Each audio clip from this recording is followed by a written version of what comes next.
You ever speak to me like that again, better be wearing a cup. Baby steps. One break, I'm in Okay, friends, let's everybody take your positions, please. Here we go. 6, 5, 4, 3, 2, rolling. Dave! And Unchained. welcome to Dave and Dave Unchained, a Van Halen podcast. I'm Dave. And I'm Dave. And here we are, Dave, at episode number 92. We're at the end of the summer. End of the summer is always sad. I'm always a little depressed this time of year. I don't know about you. You don't like to see summer gone? I don't. I love summer. I'm a summer guy. The fall is an insane time for me. I'm never looking forward to it. I like the fall, but it gets crazy, and then the holidays, it gets nuts. You know, and I prefer when it's not so nuts. Well, you know who's sadder than you? Who's that? Summer is almost gone. Who's that? The teachers. Oh, well, we know that. You should know. I both should know. That's right. We both should know. That's right. Here we are at the end of the summer, but we are busy as hell, so we got to get right into Van Halen news. Van Halen. Oh my God. So Dave and I's head has exploded a couple of times this month, but we gotta start with Christmas came early this year, and Van Halen fans got a present under that tree that we've been waiting for a long time, and I'm talking about the Castle Donington 1984 Pro footage. Now, we've all seen the Hot for Teacher video. We've seen it a million times. David Lee Roth coming out really glammed up with his long, sparkly coat running around and his manic energy, but this was over an hour of footage that someone dropped, and it came from someone we don't even know. I mean, it just has the guy's name online. He's calling himself Hot Shoe Burning Down the Avenue.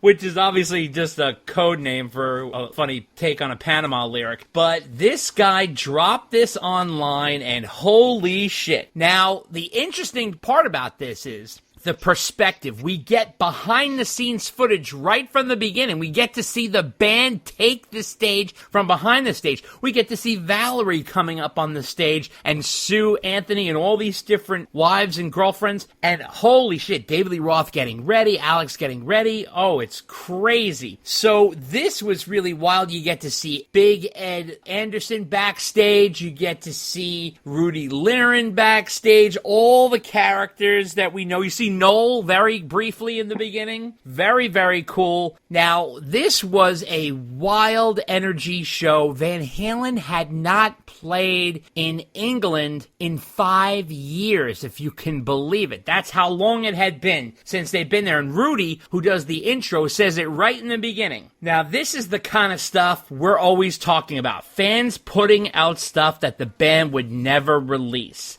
Now, the rumor is, Dave, that more is coming. So, yeah. I tell you, I really enjoyed the angle and perspective because you were basically watching from as if you were on the stage from the side. You got a lot more of Dave and Michael Anthony than Ed because the camera was on stage right. Now, what's interesting to point out here is this is clearly one of several cameras. So what's clear is Van Halen was purposely filming for something. And if you look briefly, there is a track in front of the stage that has a camera rolling on it as well. So there was some serious production put into this. I don't know if they were making a documentary. I don't know if they were filming something. David Lee Roth even mentions, he says a quote in the performance where he says, we're going to take the film and bring it back to the U.S. to show how England does it. So, obviously, they were clearly filming. Dave was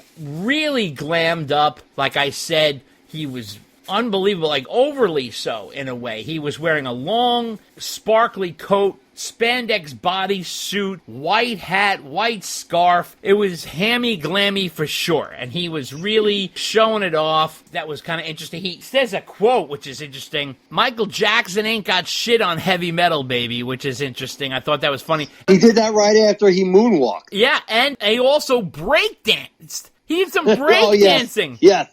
And I think there was a costume change during the course of the concert, too, right? Several. Dave must have changed like 3 times. I loved watching Ed Anderson wrestle people off the stage that jumped on the stage. Oh, yeah.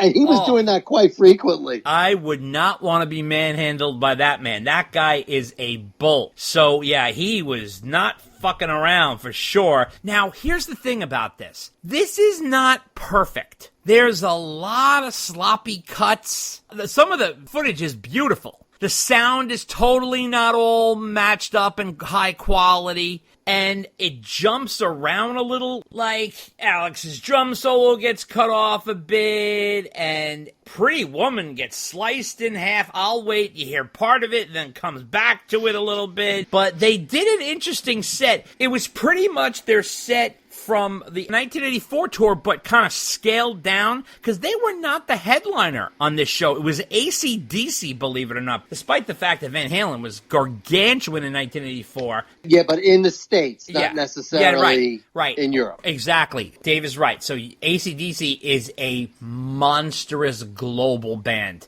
That is one thing about that band. They are global. They are all over the place. This was really cool because it was one of the original lineups last shows. Now, the band didn't officially tour in Europe. What they did was they took part in a 5-show Monsters of Rock tour that went to England, Sweden, Switzerland, and 2 shows in Germany. So that was how they kind of tackled Europe in 1984. Dave also says in the show that they had done 122 shows. That was sort of interesting. The set list was Unchained, Hot for Teacher. They had a drum solo, On Fire, Running with the Devil, Little Guitars, House of Pain, bass solo. They had every drop of Michael Anthony's bass solo. And let me tell you something. I know that was interesting. That they had complete. That was the one thing that was completely shot soup to nuts, which was a little crazy and really excessive and wasteful. I do not understand if you're shortening the set, why you're keeping that in there. Nothing against Michael I don't Anthony. understand why they were keeping any of the solos in there when you're shortening the set. I mean, maybe Ed's. Yeah. I'll give you that. Right.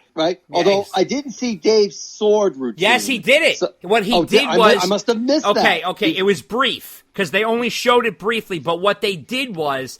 Alex did sort of a little bit of a drum intro to Everybody Wants Some, and during that he did his sword routine. And you see it briefly in the background. Okay. In the background, because Alex is... Oh, okay. Yeah, I was listening for Ed's keyboard thing that Dave normally did. Right. Well, when he does his... Oh, okay. Right. So that's there. And then also, speaking of keyboards, you saw Michael Anthony playing keyboards with Ed playing keyboards. So that was sort of interesting. On both on I'll Wait and Jump. Right. Really wild. In fact, I was like, whoa, what? Yeah, so he's playing the bass line on keyboards. Yep. He had more keyboards than Ed did. It was weird. 4 keyboards in front of him, and Ed had 2. Absolutely. Not that Michael was playing them all at the same time, but I'm like, wow, talk about being a utility player. Yeah, right? Totally. Absolutely. Yeah. So Everybody Wants It. They did Pretty Woman, Jump, Ed's guitar solo, Panama, and You Really Got Me, which was the closer. Surprisingly, no Ain't Talking About Love, not a lot of big songs from the first album. You had On Fire, you had Running with the Devil, you had You Really Got Me, but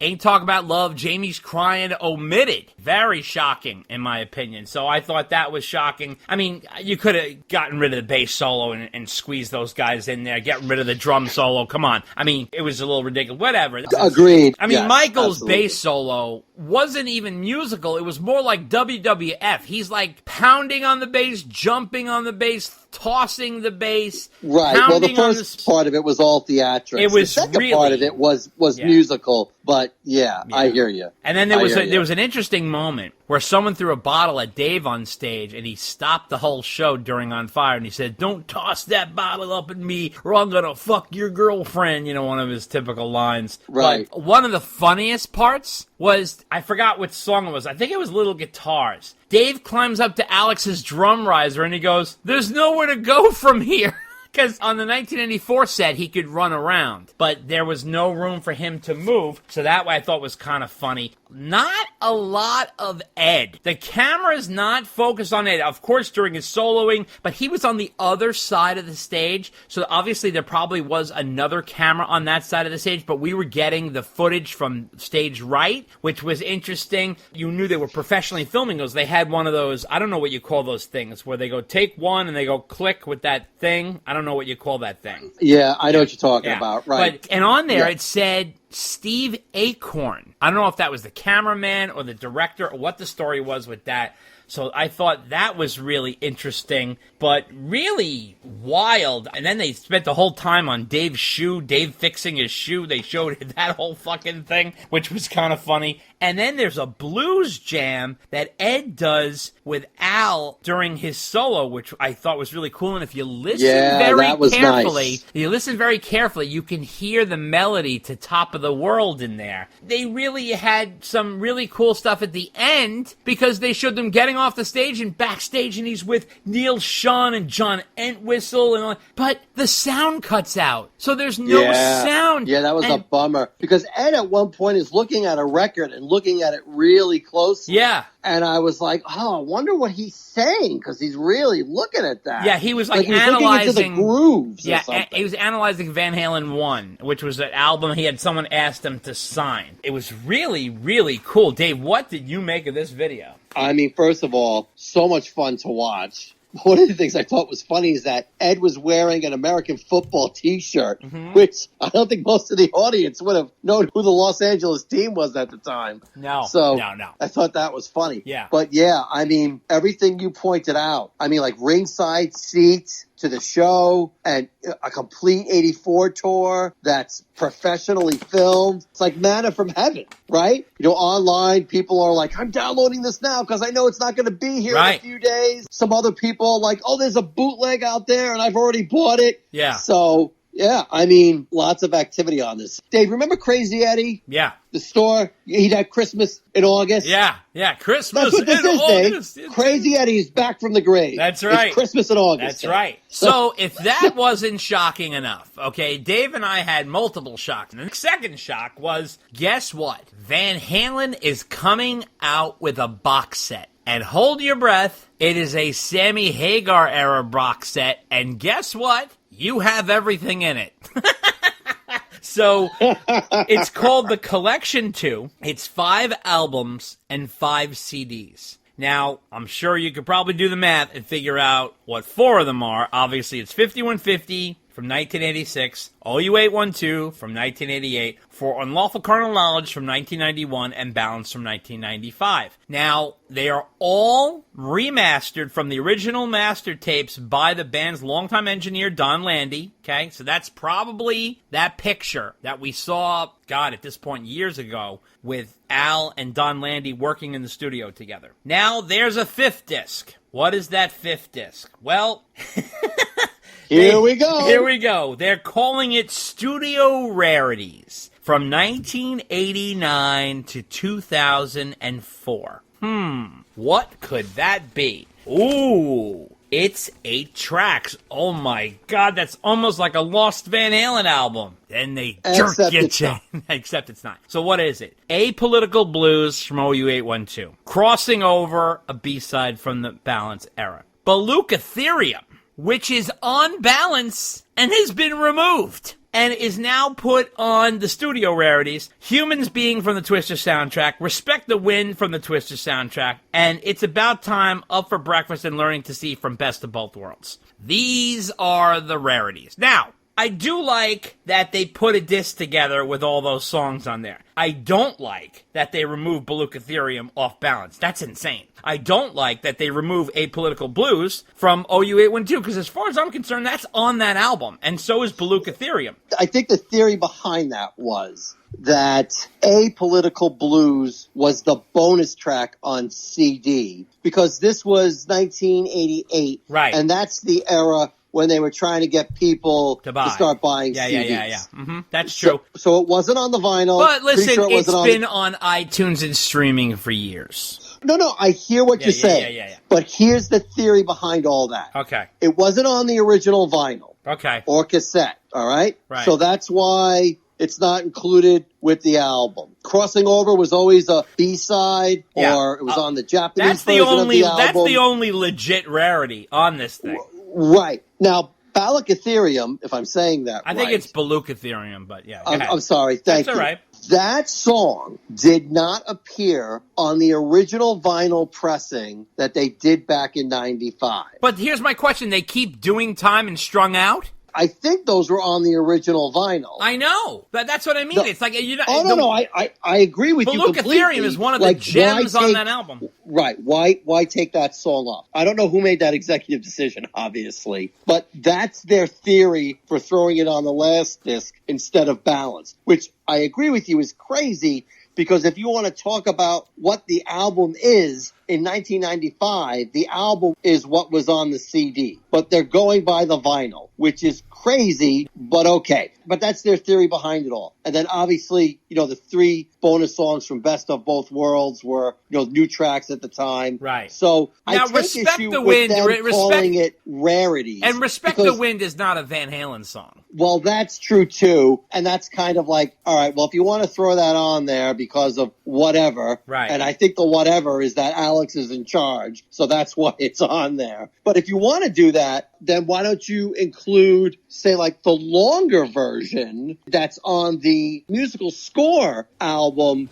On the end credits, there's a longer version, I think, of that song. Okay. So why not put that one on there? Because that's a rarity. Well, wait a second. Back it up. What I want to hear is Between Us Two. That is the rarity. Yes, exactly. But the point is, there are no unreleased tracks on this thing. And the fact that they called Disc 5 Studio Rarities is laughable. Yeah, it really is. Yeah. Because, it's like, and everything else is what it should have been called. Yeah. But despite our kvetching about Disc 5, I am super excited that they are finally releasing the Hagar era remastered, not remixed, by the way, remastered. Right. There's a difference. So before everyone starts getting excited and starts saying, oh, they're going to pump the bass in OU812, no, they're not. It's a remaster, not a remix. That's right. So that is what's happening. It's coming out October 6th. It's available for pre-order now. The original collection, Collection 1, is Van Halen's 2015 compilation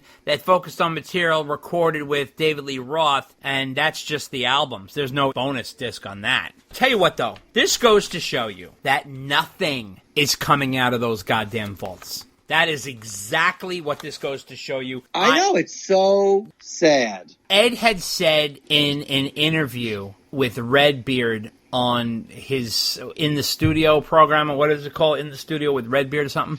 I think so, yeah. They were promoting Balance. Some caller calls in and starts asking him about all these songs that were left off for Unlawful Carnal Knowledge. There were like 4 fucking songs. The Wish and all these other tunes. And Ed was like, how do you know about those? Those were the keyboard tracks that we never used. For some reason, they were recorded. Apparently, it's like 4 songs left off that album. They had over-recorded, and a lot of them were the keyboard songs. So there's that left over. We all know about I Want Action left over from 5150, and I'm sure there must be stuff left over from OU812 and Balance, but who knows, man? Dave, do you know what the funny part of that interview was? Is that Ed was getting perturbed, that person who called in. Oh, he was completely knew what the song annoyed. titles were, but it turned out him and Al had done a previous interview and had rattled the song titles off. So it wasn't a big corporate secret. Yeah, no, I know. They had already mentioned it and then forgot they mentioned it. I know. Meanwhile, they're thinking there's some kind of leak in the organization. Yeah. When the leak is, look in the mirror, pal. I know. The whole thing is crazy. Anyway, so yet another shock that Dave and I had was holy fucking shit. We all know that Al is very cagey about using Van Halen music in anything. We all know, because Ben Affleck announced it, that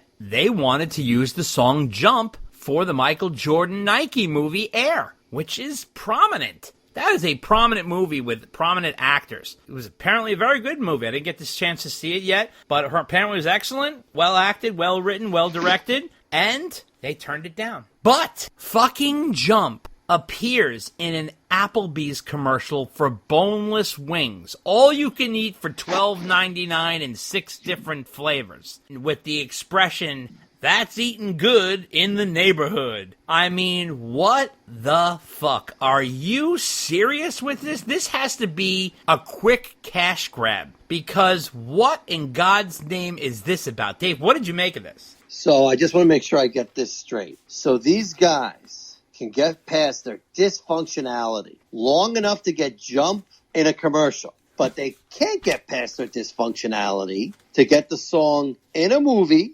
or allow a fan to put the music in a fan-made documentary. Of course. That's the priority. The money. Ka-ching, I think it's the money. Right? But Applebee's must have paid an exorbitant amount of money. Now, here's the funny thing about the song Jump. The song Jump has nothing to do with chicken wings. I mean, it doesn't make any sense. Obviously, Michael Jordan movie, Jump, yeah. I mean, he's Air Jordan, for Christ's sake. I mean, all he does is jump and leap and, dunk, and that would be perfect. But, of course, that's not used, and we have this commercial. Here's a clip.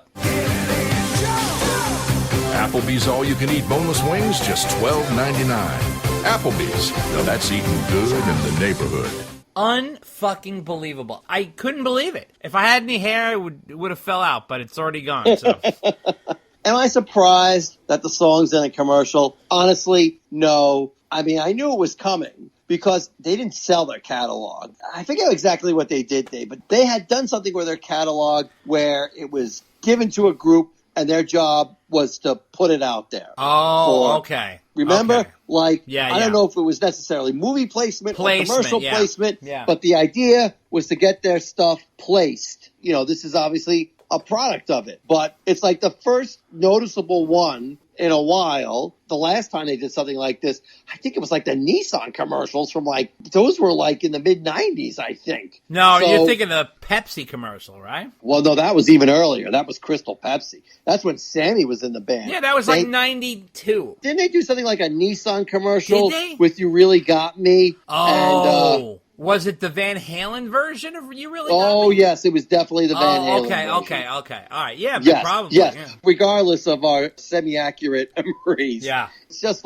look, no fan really likes to see their favorite artist's music in commercials. It feels like it cheapens it and makes it something less. This was really cheesy, though, because it's an Applebee's commercial. Yes, it was. But what really hurts is that this is what they can agree on. This is what they can focus on. Like I said, they can get past their dysfunctionality to put it in a commercial, but they can't do it for anything else. And that's the part that makes me sad. Yeah. We can't get Between Us Two on the Studio Rarities disc. We can't get that to happen, but we'll get Jump in the Applebee's commercial. That's easy. Yeah. That's a lot easier, Dave. Of course it is. It's nothing to do. It's a fucking contract. But the thing Between Us Two, I thought that was the only shot we had. And it's so funny because when they talked about the box set, they talked about, the 8th song on the disc. What's going to be the 8th song? And you're like, what's the 8th song? And it's just going to be Humans Being. And then they got Respect the Wind. And they got Apolitical Blues and Crossing Over. And then it turns out to be Beluga Theorem. I was so livid. I was like, Jesus. And I really thought, because Sammy actually addressed Between Us Two in an Instagram post when they were talking about this project. And he said they're remastering everything. They're going through everything. They're going to get that song. They're going to toss it in there. And I was like, fuck, maybe. So then when I saw the albums didn't have any bonus tracks, I'm like, all right. And then they had the bonus disc. I was like, fuck, it's actually going to be on there. And then I looked and I was like, oh my God. And I was like, just like, foiled again. So yeah, I know. Once again, Lucy pulls the football away. That's right. So Diamond David Lee Roth was named on Billboard's list of 50 greatest rock singers. And where did he land? On number 20. Here's the thing with this. Now, I understand there's plenty of people that should go ahead of him and this and that. Steven Tyler, Mick Jagger, who was number 1, by the way, Freddie Mercury, Robert Plant, Roger Daltrey. I get all that. I get it. But some of the people that they put ahead of him is absolutely a crime. Like, they put David Byrne in there. And I was wondering, did they put him in there by accident? Because I looked through this list of 50 Dave, and the one David that is not on here is David Bowie. And Jesus H. Christ, how is David Bowie not on this list? I mean, you have got to be kidding me. So the people ahead of Roth is Kathleen Hanna from Bikini Kill, Jack White from the White Stripes, Chris Cornell of Soundgarden. Granted, Chris Cornell has an amazing voice. Don't get me wrong. I'm not complaining about him. But Michael Stipe of R.E.M., Chrissy Hine of The Pretenders, Hayley Williams from Paramore, Robert Smith of The Cure, Axl Rose, Bono from U2. George Clinton made it to number 8. Holy shit, Deborah Harry, number 7. David Byrne, number 6. Of course, Kurt Cobain from Nirvana. And then, of course, the top 4 was Mick Jagger at number 1. Stevie Nicks at number 2. Number 3 was Freddie Mercury of Queen. Robert Plant of Led Zeppelin at number 4. And Kurt Cobain was number 5. But listen, I understand some of those people are going to be ahead of him, and I understand that. That's not a problem. But some of these... Dude, you gotta be kidding me.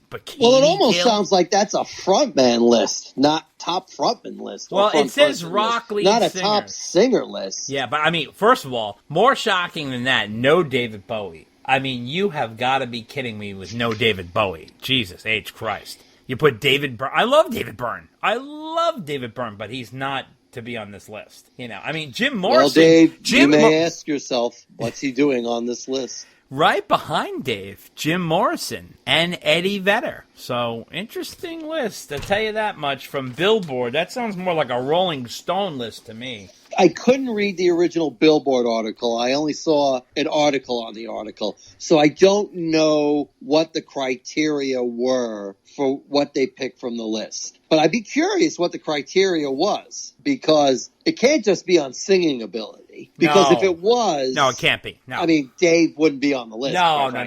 I'm just curious. Again, it's one of those lists, and I think I sent it to you, and I was like, have fun. Make sure you're sitting down first. Don't get excited, because it does what it's supposed to do. It elicits opinions and anger and all that other kind of stuff. And gets people talking about it. Another big thing that came out since we last spoke to you guys was Wolf's album. Now, we're going to talk about Wolf's album later on in the show. However, Wolf's album, before it came out, they dropped a video for a new single called I'm All Right. And holy shit, was this a good one. So now the song is phenomenal. Love the song. It's one of my favorites on the album. But this video is absolutely hysterical. So you guys all remember the rejected Mammoth guys that are in the videos now, where it's obviously everybody's played by Wolf, but it's the bassist, the drummer, and the guitarist have now formed Mammoth WWW.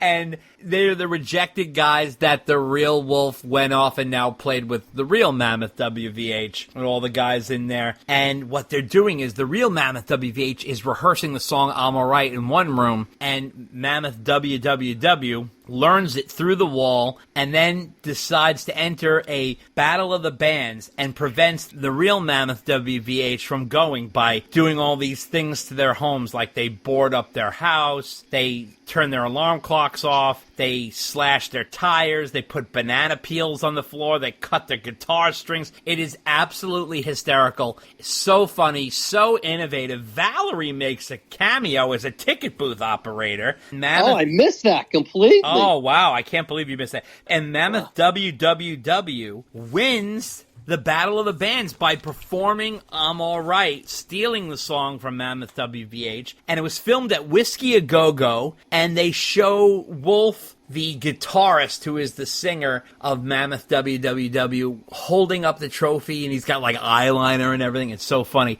And then not only that, his face goes to a scowl as he sees the real Wolf, and he flips him the bird. It is hysterically brilliant. I absolutely love it. If you guys have not seen it, it is a must-watch multiple times. Dave, what did you think of the video?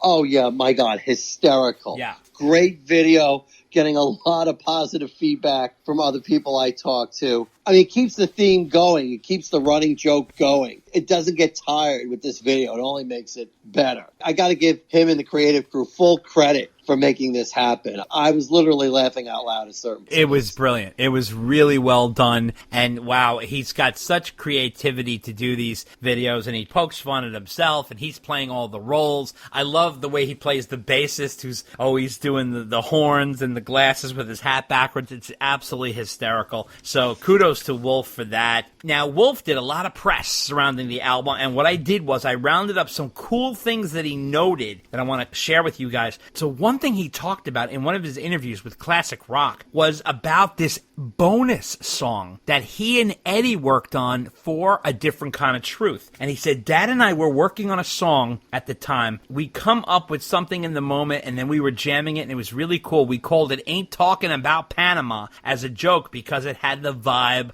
of both those songs put together. We told the producer we were working with at the time, when Dave comes to sing tonight, whatever you do, don't tell him that we wrote this. When we're together tomorrow, we can come to him together and act like, hey, listen to this. But he didn't listen to us. He told Dave, hey, check this out. And Dave was like, nope, we're not doing it. And we were like, if you listen to us, it could have been another cool song on the album. But Dave completely rejected it. He said the relationship between Van Halen and their singers has always been complicated. So what did you make of that, Dave? Very interesting story. Another song, another jam in the vaults. Another one. That, maybe we'll hear one day. Then Not anytime soon, unfortunately. Exactly. And then Wolf did an interview with Rolling Stone magazine, which was pretty revealing. He talked about wanting to avoid the sophomore slump. And he said that he started the album, Mammoth II, by recording 5 or 6 demos, he said, right when the world shut down in March and April of 2020. Then I immediately just creatively went bankrupt. I had no creative juices at all and no desire to really do anything. It wasn't until the top of 2022 that I ended up writing, maybe making 6 or 7 ideas, then compiling those 15 to 16 ideas that I went into Mammoth II with. So I was ready to go by the time we went into the studio in September. He says, I came into the second album with a lot more confidence in comparison to the first one. After playing live for the last 2 years and really understanding what Mammoth was, it really made me want to push it and see what parts I could either improve or creatively change. He said the Taylor Hawkins tribute shows was a real kick in the ass for him. He says, I feel like I just had to up it a little bit more just because people would now expect that from me. He said 6 out of the 10 songs have solos on this album, and that's really way more than the last one, and that's where that came from working on the Taylor Hawkins tribute. He said the song Miles Above Me is almost like a brother of Think It Over from the first album, which my dad called my George Harrison solo. He said I'm Alright is sort of a throwback vibe. He called it sort of like dad rock. That's what he called it. I guess that's why you and I like it so much, Dave. Yeah, right. He said, no joke. And he said, dad rock for me is Van Halen, which literally it is because his dad was in Van Halen. So, right. But it's funny. My kids call it that too, except they don't call it dad rock. That's sort of a cutesy name. They call it old man rock. So, I listen. That must make you feel so much better. It's fucking awesome. They're like, oh, you're listening to your old man rock? I'm like, oh yeah. I would go, you know, I love that Van Halen. So now he said with the first album with Mammoth, it was very outward, that kind of vibe. This album is much more inward, and I feel like it was a lot more focused on my inner stuff than anything else. He says, you're hearing all of me working through everything I've been through since 2019 on this album, and I think that's why it's very dark and heavy and angrier. He said the song Waiting is almost a thematic sequel to Distance in the way it came out. He says, I realize those songs are really, really connected. So that's kind of an interesting tie there. He also said that the Taylor Hawkins tribute, they really didn't rehearse with Justin Hawkins on vocals until we were at Wembley, but we went into Studio 606 before that a couple times with Josh Freese and Dave Grohl, and we jammed everything. He says, but I practiced like crazy because, number one, if I didn't nail it in my mind, it was the end of my life. I was like, if I don't play this perfectly, then my life is over. Those were the stakes for me. Luckily, I think I pulled it off. But man, I was like just suicidal with nerves prior to that. And I don't think I'll ever be as nervous for anything ever as I was for that. Now, if that statement doesn't explain why there's not an Eddie Van Halen tribute happening, there you go. Because I think he went out of his way to do those songs and do them right. And obviously he did Hot for Teacher, Panama, and On Fire. He says, I just did the songs that I knew that I could wrap my head around solo-wise. It's funny because looking back on it, one of the reasons I picked On Fire was it was the very first Van Halen song I ever played with the band in December of 2006 when we rehearsed with David Lee Roth in the studio when I was 15 years old. God, that's unbelievable. I know, right? It's unbelievable. Just shocking. Then he says here, but it was tough because I really don't listen to Van Halen stuff anymore. It's tough for me. I'd rather play it with my dad, and he's not here to do that, so it was really emotional for me. But I know Taylor would have loved it. And after Dad passed, he was just such a champion for my dad, and he had my dad on his t-shirt for every show, and man, it was the least I could do, and being able to honor my dad in that way, other than the way that I already honored him, by just being alive and doing my music my way. It felt nice to do that on my terms, which means he did it without any other members of Van Halen up his ass. Yeah, right. Which So, we've discussed before. yes. And no big secret there. That's how he showed a tribute to his dad. Because the other guys, again, they couldn't get out of their own way. And so this opportunity came along to pay tribute to Taylor. And so he got to pay tribute to Taylor, but also got to pay tribute to his father. And, you know, he's done. And that's it. Yeah. And he's moving on. Because getting those other guys to agree on anything, good luck. Sad, but who knows better than him? Nobody. So that's how he paid tribute. I think his father would have been fine with that. Right. And when he talked a little bit about more playing, he says, I will not play any Van Halen music. I mean, I will never say never to anything because people love to make a screenshot of something you said and be like, this is you, but I have no reason or desire to play any Van Halen music while I'm building my own career. Like my dad said when he was growing tired of doing covers with Van Halen. He said, I'd rather bomb with my own music than succeed with somebody else's. That really hits home with me. Now, when they asked about the Van Halen legacy in documentaries and stuff like that, he says, that's very much Al's thing. I'm using this time to figure out Mammoth and build my own thing. Given that Al is the proprietor and leader of that, I'm just there to help him whenever he wants to get things going or be ready to maybe work on anything if he does. It's all up to him. And we all know from Alan, nothing's happening. Then he also said that touring with Guns N' Roses and big bands like Metallica, he said it's lucky to be able to witness how these bands operate. Learning what to do, what not to do. It's really just a wonderful opportunity to see how the big boys do it.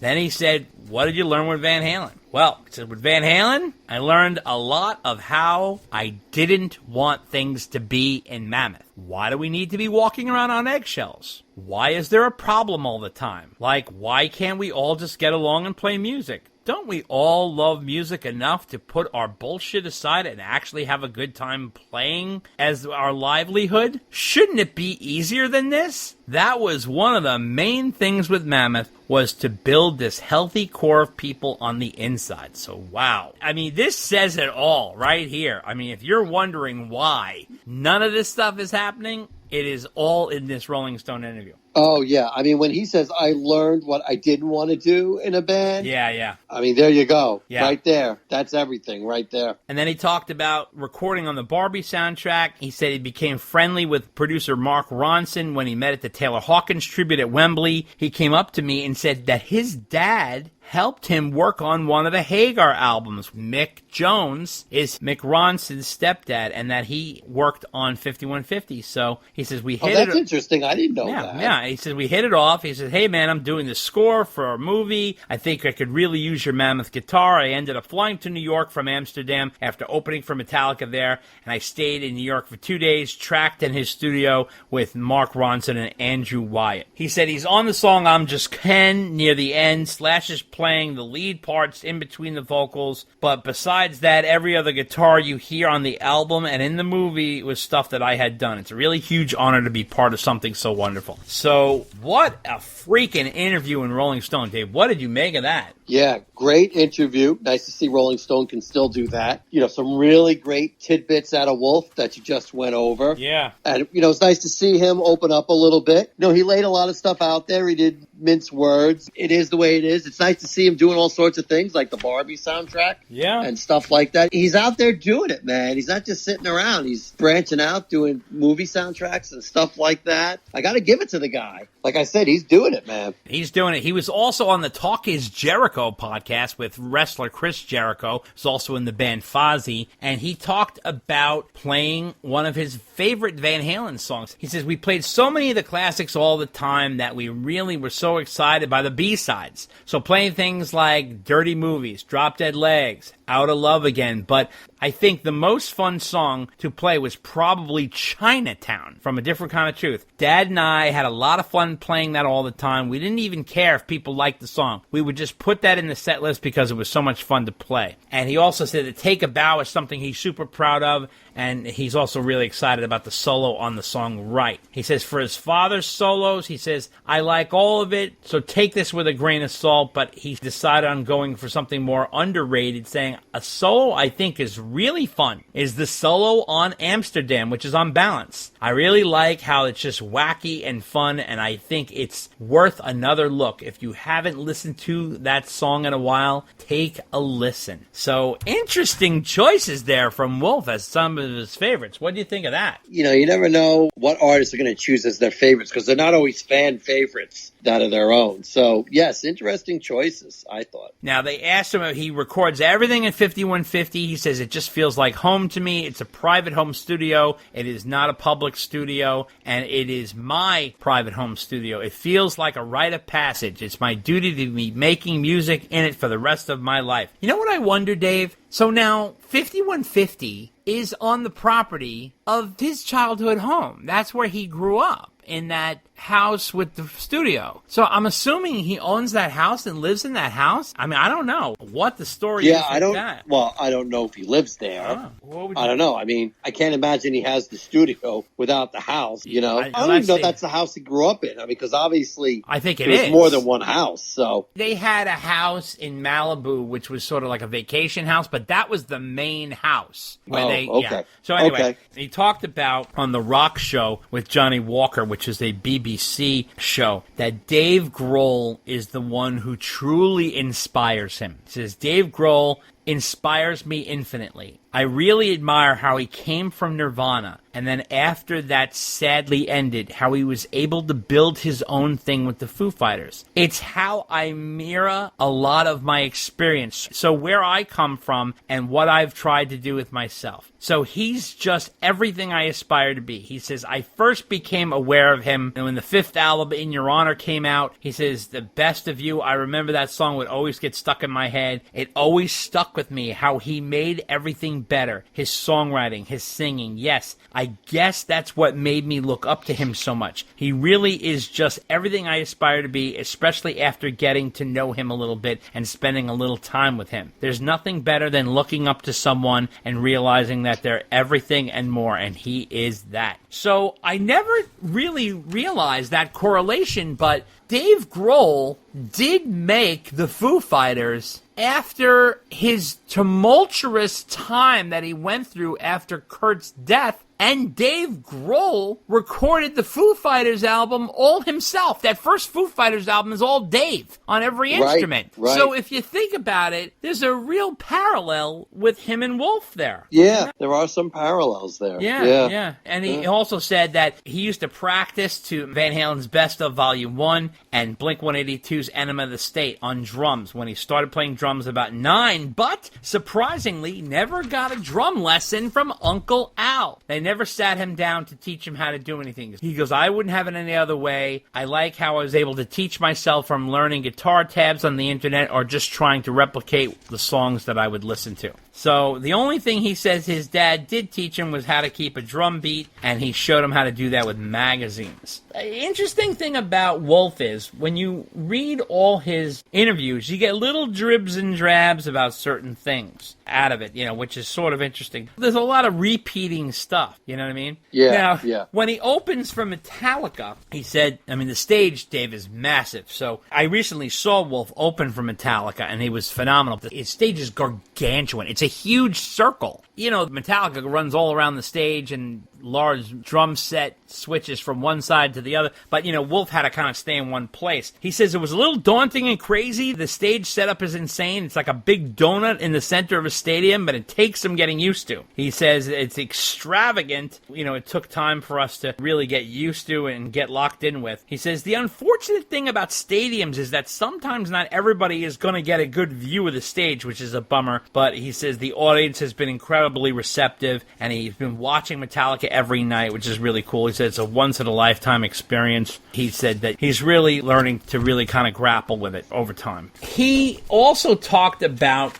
Alex and the possibility of him playing again. So All Music had done an interview with him, and they asked him if he thinks his Uncle Al is ever going to play in public. And he says, I'm sure he does, but in the same respect of my feelings of not wanting to play the material because I only want to play it with my dad. I know he feels the same way. So I really don't know. He's a private guy. We still talk all the time, but in terms of playing, I don't know if he really has the desire as long as my dad's not here. But he says talking about going through the unreleased stuff, he said, Al is certainly the decision maker in that process, and I'm just kind of there to help him out and decide what he wants to go through. I know my dad was vocal in the past that he released everything he wanted to release. So when it comes to stuff hitting the cutting room floor, that would certainly have to be a serious conversation to have. If anything is actually worth releasing. So we'll just have to see, and I certainly wouldn't hold your breath. So what the fuck does that tell you? You know what that means? You can put your head between your legs and kiss your sweet ass goodbye, because that is not gonna happen. Well, that's a colorful way of putting it, but yes, I do.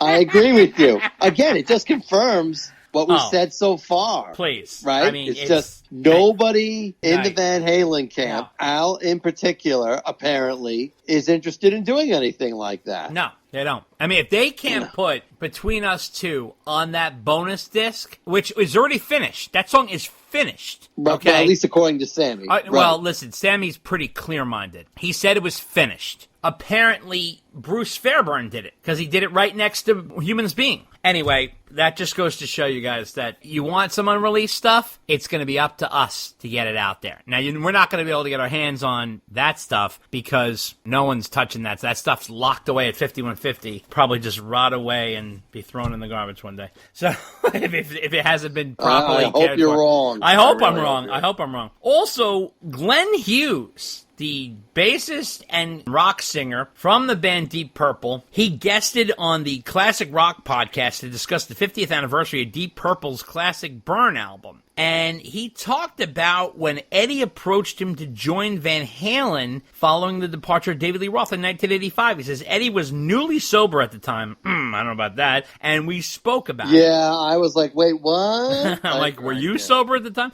He says Eddie had been a friend of mine from the beginning. Would it have worked? I'm not sure. Unless I was completely sober, and I've been sober for 24 years. Yeah, it would have been interesting, wouldn't it? And he laughed. But it seems like Eddie was was asking everybody to be in Van Halen at that time. Don't you get that feeling, Dave? It feels like that now, in Yeah. retrospect, that people are coming out of the woodwork and was like, oh, yeah, I spoke to Ed. And it's almost getting to be, who didn't Ed talk to? But it just surprises me that everyone was so quiet about it until he passed away. I mean, there were only like a handful of people, if that, we knew about. And now it turns out he was having conversations with quite a few people. That's right. Speaking of Ed, they put out a story with some quotes that kind of shed some light on something here. So now, apparently, Eddie never liked the song Top of the World from For Unlawful Carnal Knowledge. He said that he wished it had been cut off the album, and that even though the song reached number 1 on the mainstream rock charts and was the only track on the album to break the top 40 on the Billboard Hot 100. It came in at number 27. It was a song he voted to cut off the album. He says, I don't like everything I do. Sometimes I'll write something, for instance, like Top of the World, and everyone else liked it. I didn't. I got outvoted, and I wrote the damn song. It ended up on the record. I didn't like the song. Everyone else did. I got outvoted. It's a personal preference. That's all music is. Can you believe that? I can't believe he even put that riff in Jump. That song is such a likable song. What the hell is that? I don't know if he didn't like something about it musically or... Who the hell knows? Yeah. Who knows? Now, sadly, Dave, got some sad news. So Jason Becker, we all know who is the guitarist stricken with ALS disease, right? And he was David Lee Roth's guitarist from the A Little Ain't Enough era, right? And we had done an interview with him through his people that we sent him questions and he answered through his way of communicating. Jason Becker is selling the guitar that was gifted to him by Eddie Van Halen in 1996 to pay for his ongoing care. Eddie had given him a number 69 PVEVH Wolfgang guitar during his emotional visit to Becker's home on August 31st, 1996. He signed it with the inscription, Jason, we will play guitar together in the future. Love from the heart to your soul, Eddie Van Halen. Becker was one of the first guitarists to own one of Van Halen's Wolfgang signature guitars, and since the production of the instrument only began in the second half of 1996. YouTuber Benny Goodman, is also known as the Neurotic Guitarist, is brokering the sale in an effort to ensure Becker gets the best price and avoids the fees associated with auctions. The goal is to help Becker keep up with his expenses and medical bills, which cost over $100,000 a year. Oh, that's heartbreaking. It really is. So sad. You know, we wish Jason the best, and you can always go to his website to donate to his cause, for sure. What do you think of that? Man, it's, I mean, you do what you have to do. I mean, give that guy a lot of credit. He has beaten the odds. Oh, it's unbelievable. Right, for so many years. I mean, you want to talk about inspiration. He writes music. He writes music with his eyes. Oh, I know. He's still writing music. Amazing. And I'm sure it was a tough decision to sell the guitar, but he's got to do what he's got to do. Yeah. If anybody has it in their heart to help Jason out, make a donation, please do. I mean, if for no other reason, he gave us some great music from A Little Ain't Enough. That's right. Absolutely. Also want to let you know that when Sammy Hagar was on the Kenny Arnoff Sessions podcast, he announced that he wants a resort, Sammy's Resort World. Everything Sammy, basically Sammy Island. Like if you went to my island, I'd have everything there for you. The food I'd like to eat, the drink I'd like to drink. You'd be listening to my music and other people's music that I like. The resort would be modeled off his popular Cabo Wabo brand. The company has a namesake tequila as well as restaurants, nightclubs, and a poolside beach club that opened in Southern California earlier this year. He says, I'm going to have a place where I can play called Stage Red, and it's going to happen. I'm telling you it's going to happen. So Dave, he's already putting it out there. Sammy is going to now take over the resort world. What do you think I'm of that? surprised he hasn't done it yet. Huh? It's coming. It's All coming. right. That's where we're going to go. I guess I know where we're going to go on vacation. Yeah, you and I will be recording from Stage Red. Now, That's right. you know Martin Popoff never stops writing, Dave. Our buddy Martin Popoff, the author who has written all kinds of cool Van Halen books, and he is putting out another one. It's called Van Halen at 50. It's exploring the extraordinary history of Van Halen through the groundbreaking band's 50 most important moments, brought to vivid life with photos and memorabilia about the band from Southern California that formed in 1974. Didn't it form earlier than that, or is he counting when Michael Anthony joined? Probably when Michael Anthony joined, if you're talking about Van Halen. Like the official lineup. Yeah, okay. yeah. He says he's going to pay tribute to the band on the occasion of their 50th anniversary by curating 50 significant milestones from their formation in 1974 to the passing of Eddie Van Halen in 2020. This will feature stunning concert and candid offstage photography, images of memorabilia including gig posters, vinyl, record sleeves, ticket stubs, period ads, and more. A gatefold of the Van Halen timeline across 5 decades, and Pop Off will cover it all in 192 pages from Motor Books. And it's coming out April 30th, 2024, Dave. So it looks like Martin's going to be back on the pod talking about new product. What do you think of that? I'm looking forward to it. I loved the last book he did on Van Halen. That was a great read. Yeah, you're right. He's always writing books. He knows how to write a good book and make it a page-turner about a band. He knows how to do it. So I'm really looking forward to his latest one. That's right. Also wanted to let you guys know about Steve Vai. Steve Vai did an interview with the Vintage Rock Pod, and he talked about his time in Whitesnake. And the reason why I'm bringing this up is because it kind of ties into the whole David Lee Roth era. Why he decided to leave Dave and go on to Whitesnake. He wanted to do that because he says you have to honor your creative impulses or you slip into a depression. And he was itching to wrap up his solo album, Passion and Warfare. And he decided to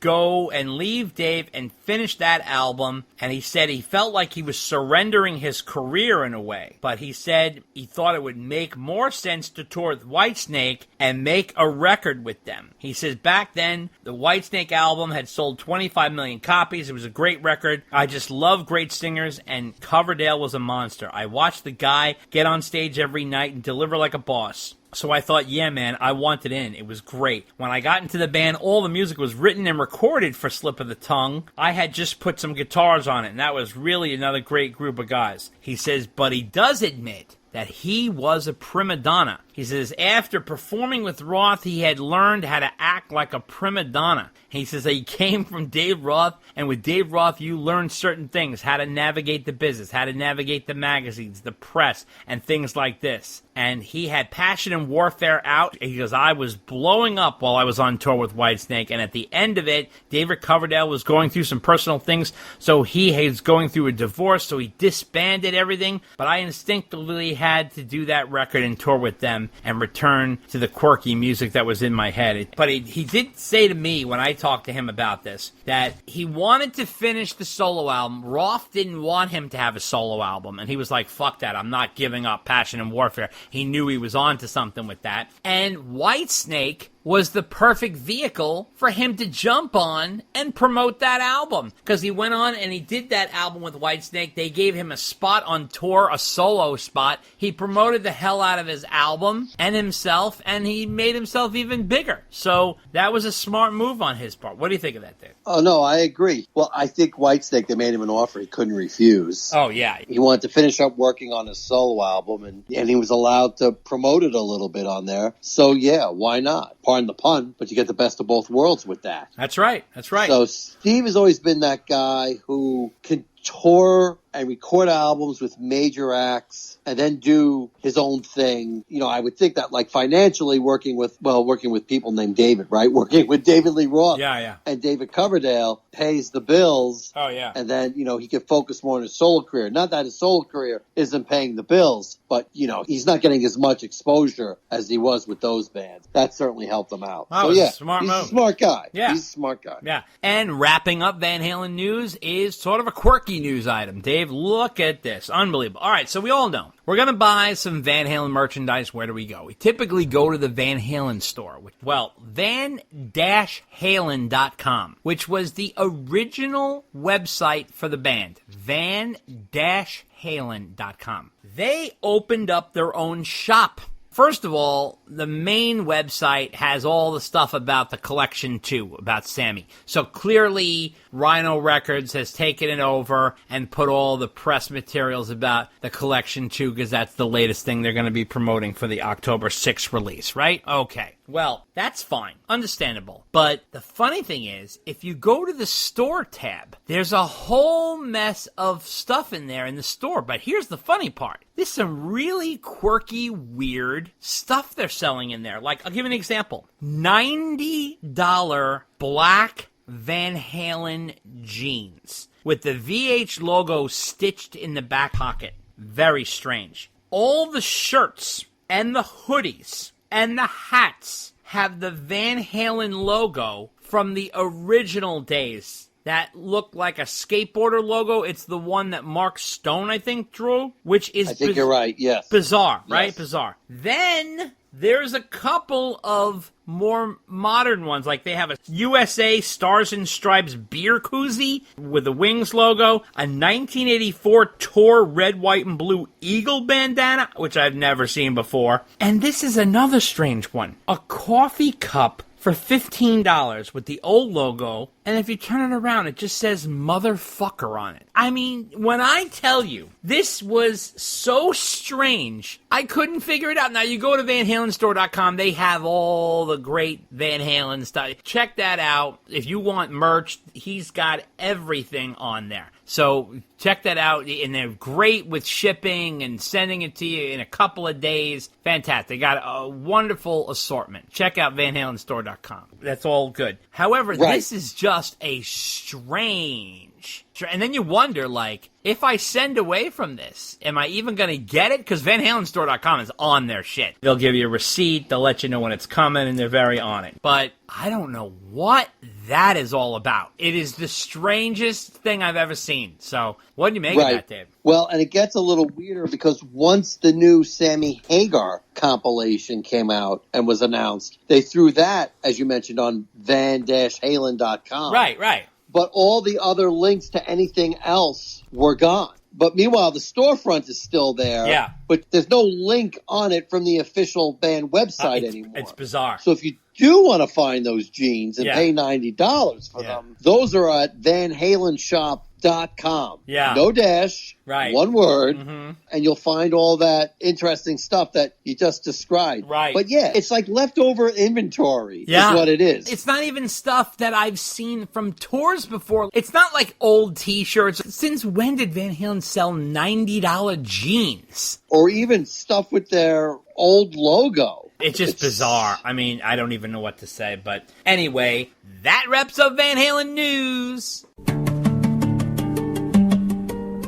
And that's the way it is. Good night.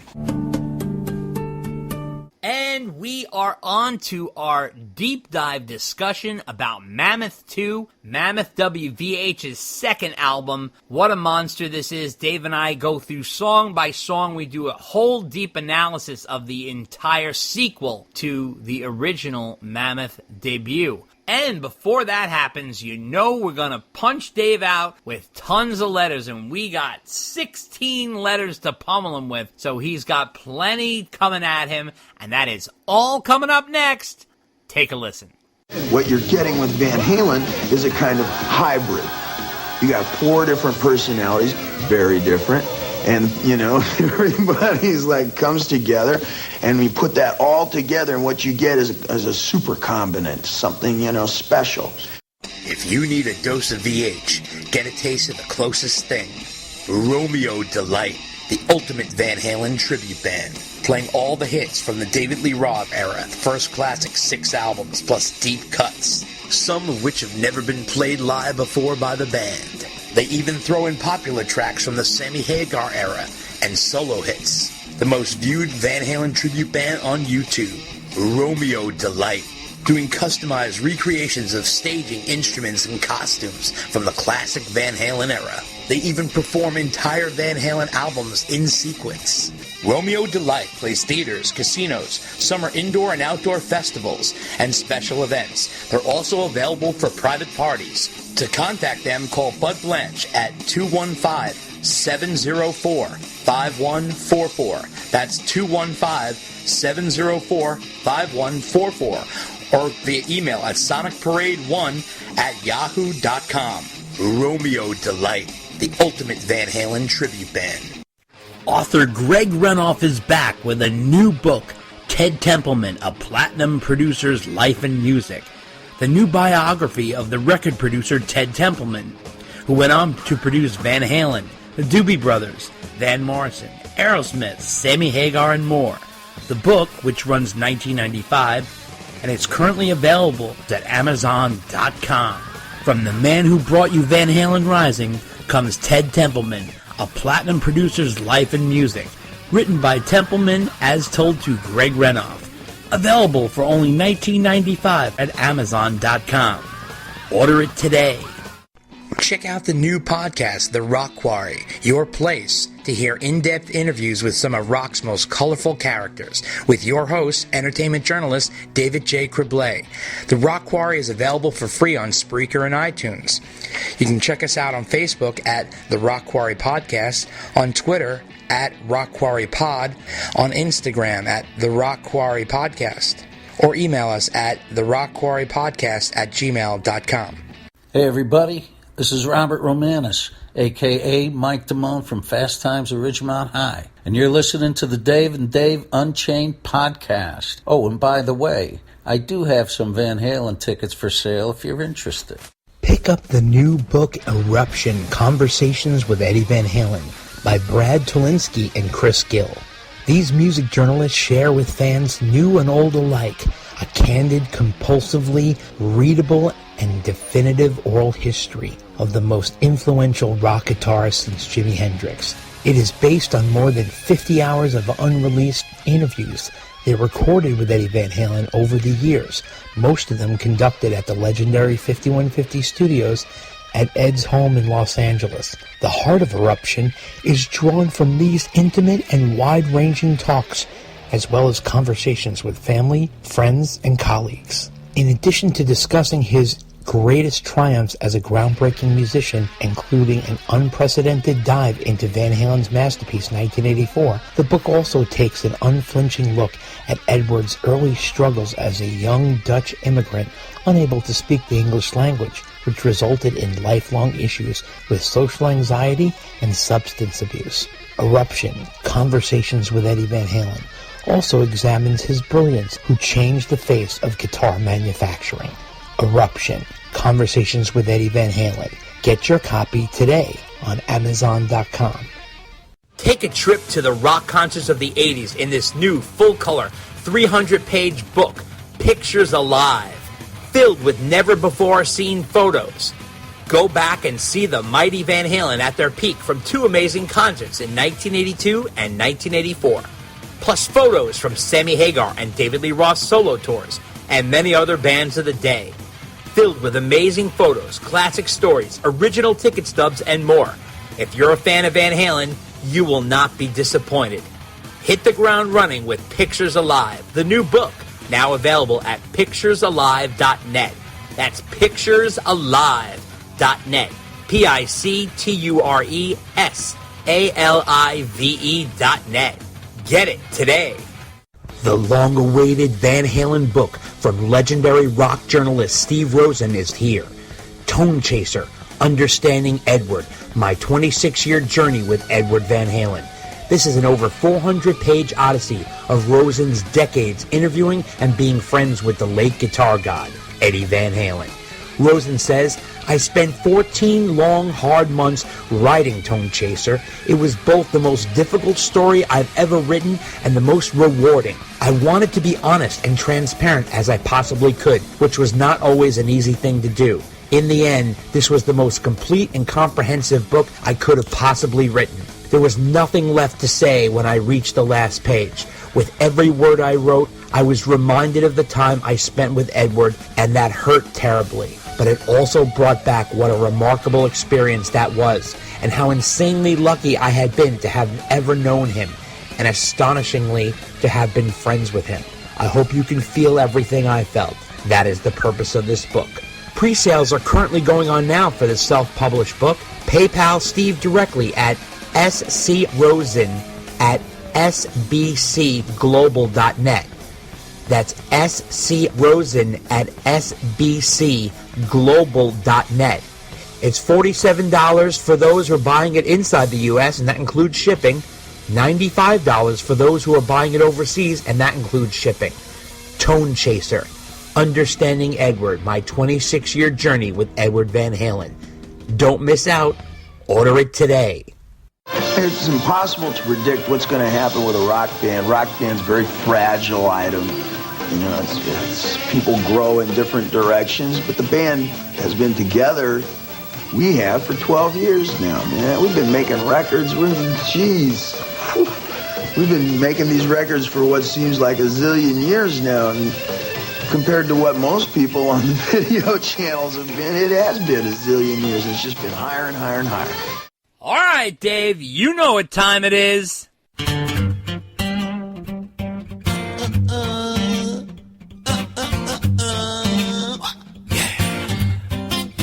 Dave and Dave's mailbag is big and round. Dave says he's tired, can't lift it off the ground. He wants a light bag, likes those the best. And he likes the short mail better than the rest. And he said, well, I think that you're headed for a whole lot of letters. Well, I think that you're headed for a whole lot of letters. Well, I think that you're headed for a boatload of letters. And letter number 1 comes from...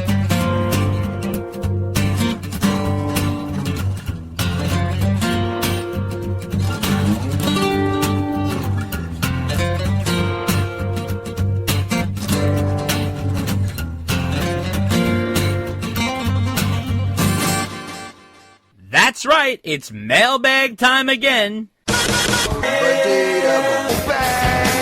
And we got a sweet 16 batch of letters, and we're going to get to it with letter number 1, coming from Chris Pianelli. He says, hey guys, I remember reading in a rock magazine once that Van Halen used to sing the old Mounds and Almond Joy commercial jingle in clubs, sort of in the Happy Trails fashion. Have you heard this before, or do you have any recordings that exist? It would be a blast to hear. Keep rocking, Chris Pianelli. Well, Chris, I know what you're talking about. Let's play that jingle so everybody knows. Sometimes you feel like a nut. Sometimes you don't. Almond Joy's got nuts. Mounds don't. Almond Joy's got rich milk chocolate. Coconut and much nuts too. Mounds got deep dark chocolate and chewing coconut. Ooh. Sometimes you feel like a nut. Yeah. Sometimes you don't. Peter Paul, Almond Joy's got nuts. Peter Paul Mounds don't. Because... Sometimes you feel like a nut. Sometimes you don't. Okay, Dave and I grew up with this. We're both 53, and I'm sure all you guys are around a similar age. So I have never heard about this with Van Halen. I did research it for you and found nothing. Now, I even asked Greg Renoff, who never heard of that before. However, he did let us know that the 1981 commercial for the Mounds Almond Joy candy bar was shot at the same high school where Hot for Teacher was shot. So there is the Van Halen connection there. However, I have searched high and low and asked all kinds of people and looked into books and stuff like that and found nothing on this. Have you heard about this, Dave? I don't remember hearing anything about it. I certainly haven't heard it. It does sound like something they would absolutely do. Yes, it does. Right? I mean, for sure, it's right up their alley. Yeah. Maybe that'll come out one day, hopefully. But no, you obviously know more about this than I do. Yeah, absolutely.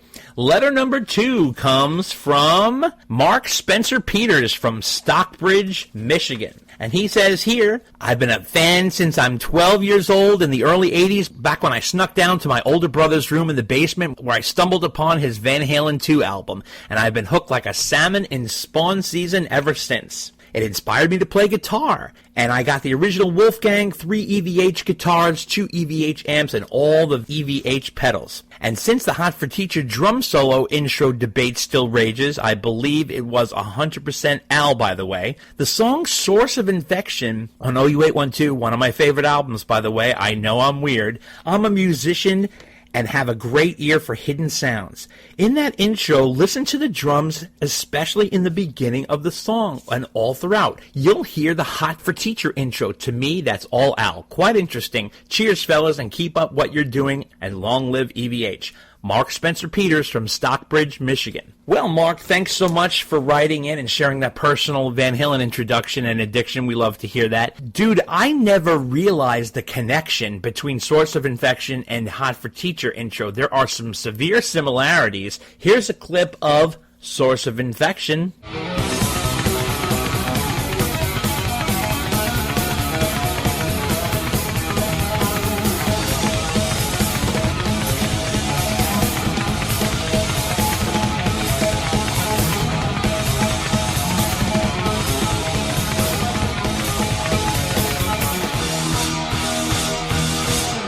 Now here's a clip of Hot for Teacher.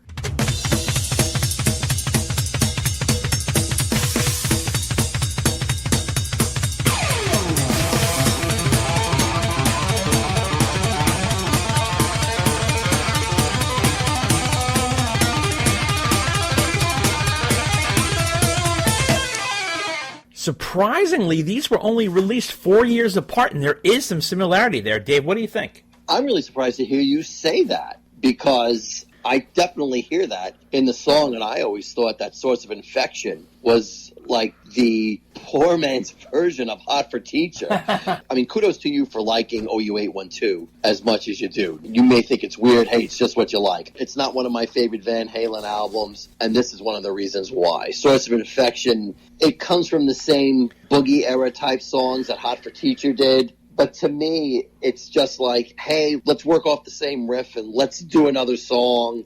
And lyrically, it's not Sammy's finest hour. But yeah, there's definitely lots of similarities, including Al's drums on both those songs. But as far as originality, that song doesn't do much. But great observation that Al can play the drums just fine by himself in Source of Infection. So why wouldn't he be able to do it in Hot for Teacher?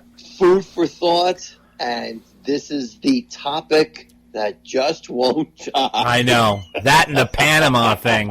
It's unbelievable. It never ends. Thanks for reminding us of that. That's a great observation. Yeah, absolutely. Letter number 3 comes from Cleveland Ron. He says here, the June episode was outstanding. I enjoyed the review of Extreme 6 and the Steve Stevens interview. I'm not a giant Extreme fan, but the new recording is outstanding, and Steve Stevens' interview was classy, fun, and informative. I heard the letter from Alex Streckengast from the band Right Now, which is the Hagar-era Van Halen tribute band. I've seen them perform, and they are great. Alex is a really good singer, really nails the Sammy stuff, and I saw them last year at a double bill at the Cleveland House of Blues, and they played with a Roth-era band. Both bands were fantastic. The real star of the show is Right Now's guitarist Ryan Monty, and he is by far the best guitarist I've seen in one of those bands. His vibe, his look, equipment, tone, stage moves, everything. I highly recommend seeing them and checking out that guitar player. I think they should be a potential guest at some point in the future. I just saw them perform and was really impressed. So now, if you guys ever want to come to Cleveland, I'll take you to the Rock and Roll Hall of Fame, a Tribe or Browns or Cavs game, and enjoy this underrated city. Your Ohio ambassador, Cleveland Ron. Well, Ron, that was really nice of you to make that offer.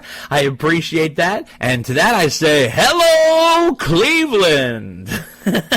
So, hey, man, we appreciate that. And Ryan Monty and Alex Streckengast are on the list. We'd love to have them on the pod. That would be great. Those guys are really fantastic. We love the Van Halen tributes because they are really the ones that are waving the Van Halen flag from a musical standpoint out there, completely unchained. My buddies from Long Island love those guys. And also Romeo Delight, of course, our good friends Romeo Delight, Buddy and the boys.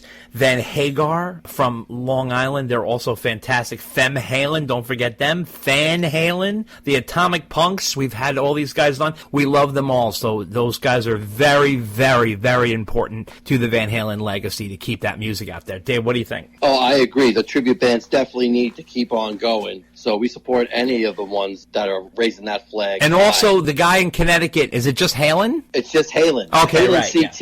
Yeah. Yes. Halen CT, Yes, right. Our buddy Jim on guitar. Right. Yeah. Your buddy Jim. Dave sees them all the They're still time. going strong. They play fairly regularly around here. I saw them a few months ago, actually. I'm due to see them soon, actually. It's been a while. If you go on Facebook, you'll find them. I forget where they're playing next, but they're definitely playing again in the next month. But the other thing I wanted to tell Cleveland Ron is I have actually been to Cleveland. Yes. And I have been to the Rock and Roll Hall of Fame, which is amazing and a great place to see. We actually went there on vacation once year, and we went to, there's like a Six Flags kind of place in Sandusky, Ohio, which is amazing. So, yeah, good night, Cleveland. But I would actually, I would definitely go back there because I definitely didn't see any baseball or football games while I was out there. And by the way, I'm glad you're calling yourself Cleveland Ron, because we already have a Midwest Ron. That's right. That's right. Cleveland is already in the Midwest. That's right. So, yeah.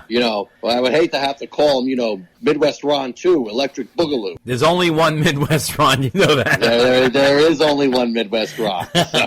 And if you listen carefully, you can hear him sharpening his axe. I thought you were going to say sharpening his pencil because he's writing in the comment. I like to look at him as sort of living in a dark, Gothic-like castle. You know what I mean? He's wow, that's so dark of you. He's not like that at all. I know. I'm joking around. We know Ronnie's a good guy. We've hung out with him. He's a very cool guy. We love Midwest Ron. We like to tease him. He loves to be teased, though, so that's all good. Letter number 4 comes from Joe Banger from Albuquerque. Yes. He said, solving the debate you guys created that Dave sings Jump Back, What's That Sound, Foot Tap and Top Down in the 1986 video. To debunk your theory, Dave copied Sammy. Original lyrics, full blast and top down. Dave clearly sang this on the 1986 tour. Joe Banger from Albuquerque. Well, we did this whole breakdown, and he sent us a clip. Here's a clip.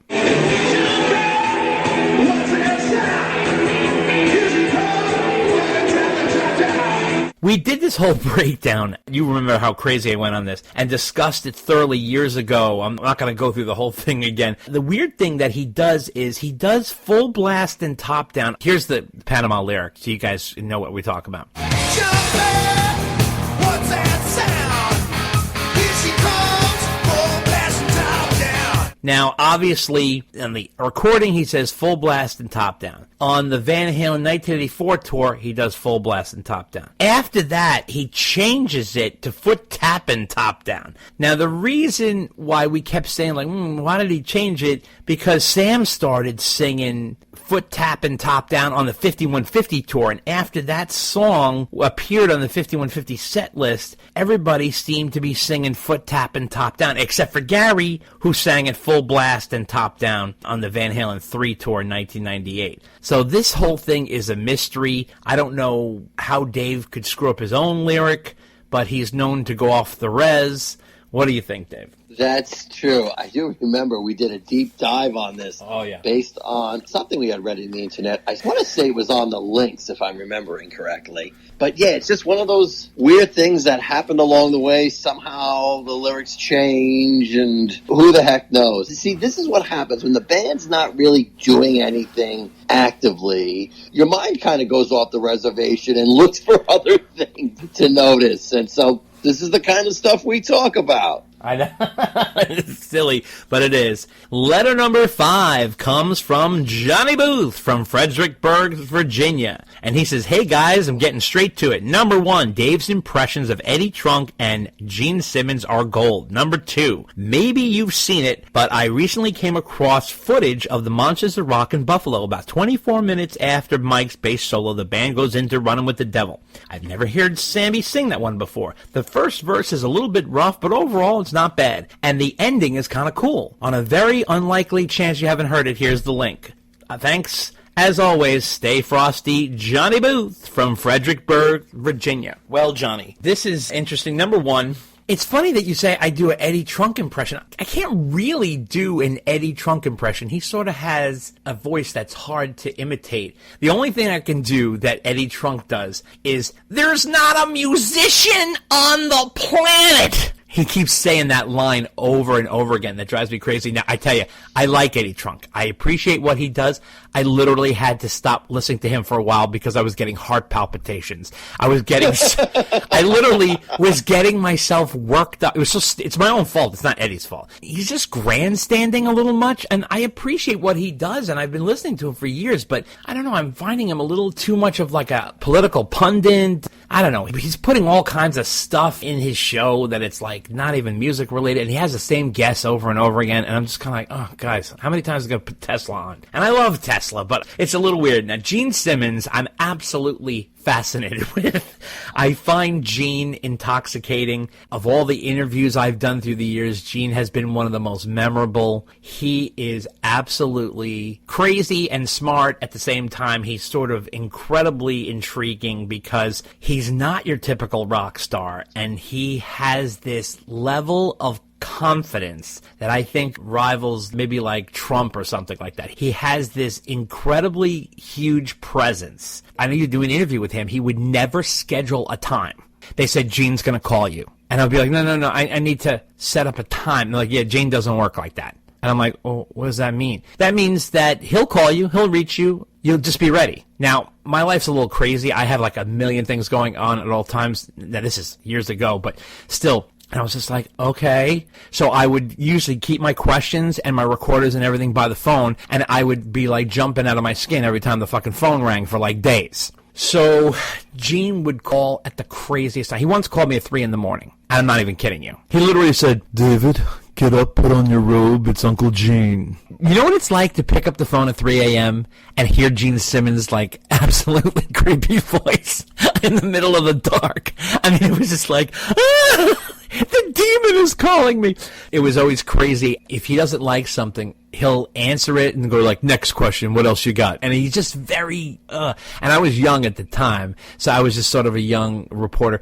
Now, when Psycho Circus came out, it was 1998, and I don't know if you remember this, Dave, but CD prices. They had the most expensive CD out at the time. Exactly, right? Exactly. So very similar to when the Eagles in 1994 made press by bringing the concert ticket beyond $100. That was a big deal. It was a really big mark. I'll never forget it. 1994, when the Eagles reunited, Irving Azoff, who managed Van Halen, he said, we're charging $100 a ticket. Now, you have to realize how insane that was. Now, $100 is like a cheap ticket.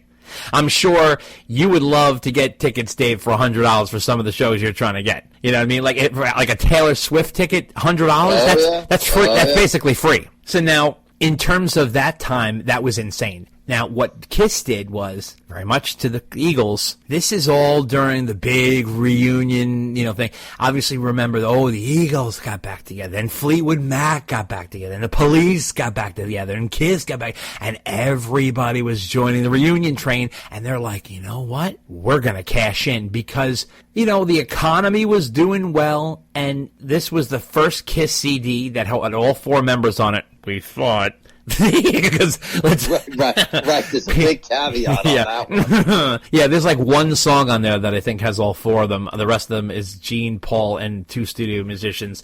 But anyway, they moved the price of the CD to $20.98, which was insane. It's insane now. Back in 98, it was beyond insane. It was like, what are you, fucking nuts? But that's what they did. So when I interviewed Gene, and I asked him about it, I wasn't a dick about it. I said, a lot of press has been made about, you guys moving the CD prices up to $20.98, and what is the meaning behind this? And you guys said that you're all for the fans, and that's sort of sticking it to the fans. And, he did not like that question. And he's like, well, let me ask you a question. You must live in a Tony neighborhood. And I was just like, what are you talking about? And I was like, I live in Bayville, Long Island. He was like, exactly. The North Shore of Long Island.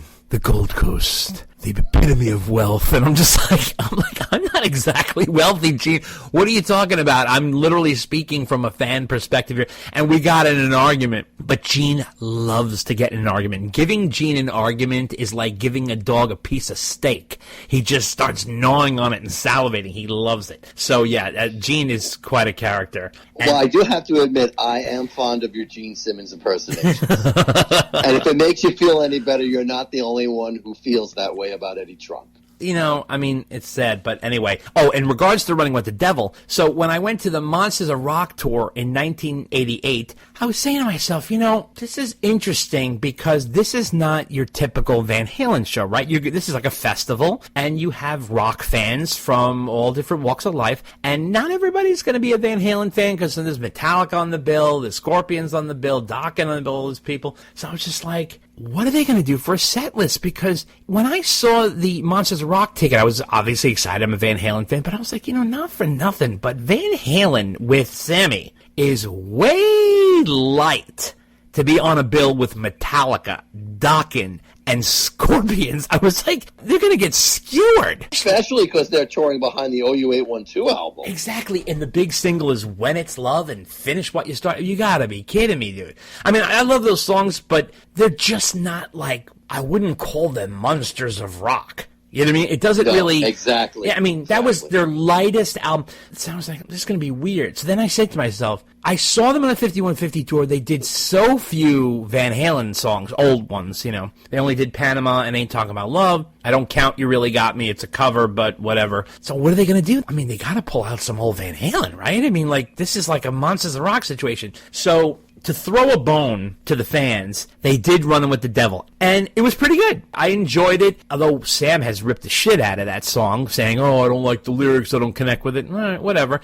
But, you know, the stupid thing about Sam is, Sam's got a great voice. And he could have killed some of those old Van Halen songs. Like, one song that I thought in particular that he could have ripped was Light Up the Sky. Oh, my God. I thought he could totally kill that song. There's so many of those old Van Halen songs that I thought he could really sink his teeth into, but he didn't want to do that. And they were still doing the freaking Sammy Hagar songs. I mean, for Christ's sake, this is the set. They were still doing One Way to Rock and Can't Drive 55 and Eagles Fly. That's 3 Sammy Hagar songs in the set list, which is insane. They were doing 3 covers. You Really Got Me, Rock and Roll, and Superstition, which is the Stevie Wonder tune, which was cool to hear. I enjoyed it, but still, like 3 covers, 3 Sammy Hagar songs, that's 6 slots you could have used for old Van Halen material. Of course, they bring back Panama and Ain't Talk About Love. That's the basic standard that, you know, he would stick with. They did Running with the Devil. Then they played 5 songs from OU812. They played When It's Love. Can you believe they played When It's Love at the fucking Monsters of Rock? That was crazy. I mean, play Source of Infection. Wow, that's interesting. Really? Yeah. Wow. Yeah, they played AFU, Mine All Mine, When It's Love, Sucker in a 3-piece in black and blue.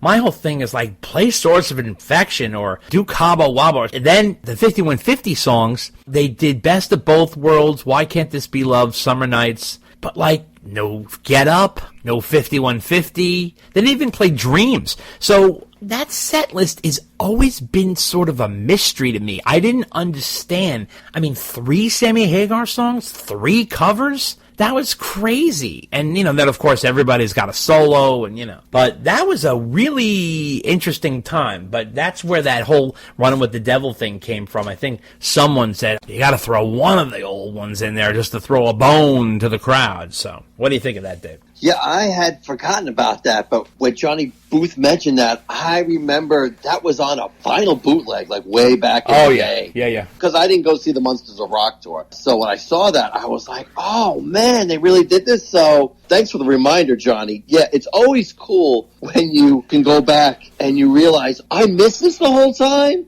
I never knew they did this, and it's like, wow, you know, you go back and, you know, it's like any book you haven't read yet is a new book, so anything you haven't heard yet is a new song. So I know that's always a great feeling and exciting when you find stuff like that. Keep on digging, Johnny. I'm actually surprised because I know you're a mega Van Halen fan. So if you found something you didn't know, that's impressive. Yeah. So keep on rocking, brother, and thanks for everything you do for the Van Halen community. Letter number 6 comes from Greg Chaffee from Anaheim, California. He He says, I hope you're staying as cool as possible. Just a note congratulating Wolf on his single, Take a Bow. I love his first album and basically memorized every song from it. But this song, Take a Bow, is on a whole separate level. The confidence and maturity of his songwriting, delivery, and musicianship has vaulted this song into my all-time favorite, passing Don't Back Down. The way the song starts sets it apart from his other works, and his time signature stops within the song show a new level of musicianship. But that guitar solo at 4 minutes is what sends it to the stratosphere. And I'll put that solo up against any solo from any era with the exception of Eruption. The goosebumps were evident even in 95-degree heat the first time I heard it, and it keeps getting better with every listen. Just wanted to give Wolf a shout-out on this song, and I can't wait to hear the rest of the album. Stay cool. Greg Chaffee from Anaheim, California. Okay, Greg. Well, yes, Wolf deserves praise for Take a Bow. It's definitely next level. The solo is so impressive, and the DNA is clearly shining through. He's really tight. I just saw him perform it live with the band, which is fantastic. He deserves credit for doing this on his own and not taking the easy route. He could have easily played arenas with Al on drums, Mike on bass, Sammy and Dave on vocals, and I'm sure he would have made a mint, filling his dad's shoes on guitar and selling tickets for $200 a pop, playing a guaranteed catalog with proven anthems, but he's not doing that. He's writing his own material, he's playing all the instruments on the album, and he's touring the world with a real live hard-hitting band, while subtly paying tribute to his dad in his playing by using Frankenstein and maybe playing in a style that his dad did, but all original stuff. So I give Wolf all the credit in the world. So what do you think, Dave? Yeah, I agree. We'll get in more depth when we review the album. But yeah, I mean, obviously the guy can definitely play, and, you know, he's doing his thing. He's doing it well, getting some great opening act slots with other bands. Yeah, I mean, he's doing it his way. He's doing his thing. So you got to give the guy credit for that, because that ain't easy when you're living in the shadow of your dad. That's the truth. Letter number 7 comes from Brad Snitzer, and he says, I just finished the 600-page Tone Chaser by Steve Rosen. Excellent read, and in my opinion, the best book on Edward that I have ever read. A must-read for any Van Halen fan. And also wanted to share with you my personal tribute to Ed that I just got inked in July. And he sent us a picture of his tattoo of Ed playing his Frankenstein from 1982. As always, I keep waving the Van Halen flag and keeping their spirit alive. Brad Snitzer. Okay, Brad, thank you so much for sending that tattoo that you got of Ed. Is insane. Whoever did that did a great job. Really captured Ed. Ed's got his eyes closed, his head turned, mouth open, fingers on the fretboard. Whoever did it just did a beautiful job for Brad. You got a nice tattoo there. It's even got some color in there with a little red on the guitar. Dave, have you ever considered getting a tattoo? You know, I've thought about it, but I always chicken out because I would change my mind in 6 months. And you can't do that with a tattoo, you know? It's not erasable ink. So, you know, it would probably be something like the Van Halen logo or the Superman S or something like that. Yeah. But I just can't take that jump. I will say that Brad's tattoo is awesome and impressive. And yeah, like you said, whoever did it, wow, that's awesome. More power to you. I'll tell you what, Dave, if you get a tattoo, I'll seriously consider getting one. Okay. All right? Dave, that's what we'll do. We'll get the logo to the podcast. We'll get matching tattoos on our arms of the Oh, my podcast God. logo. Maybe we should do that. We could Instagram it.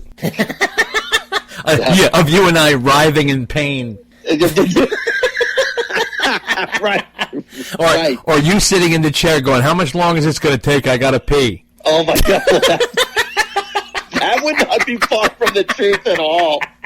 Exactly. I'm similar to you. I have thought about the Van Halen logo and the Stones tongue, and multiple times my kids break my balls about it. Someone's always like daring me, you know, and I'm always like chickening out. Well, let's see. 3 of my kids, 2 of them have tattoos. Tom's got a tattoo on his arm that he did that he likes because when he drums it looks cool. It's like a band around his arm, and he has Morse code that I'm trying to remember what it's supposed to say. Acceptance, I think it says, or something like that. And it's supposed to. Oh, that's cool. Something like that. Okay. It's like a lesson for him or whatever. And Julie, this is so funny. So Julie, my daughter, she is a professional baker. So she has a tattoo of butter on her arm. So like literally butter, like a block of butter. So the joke that I do all the time is, if we're having breakfast at the table, I'll take her arm with a knife and just scrape a little bit off her arm and put it on my toast.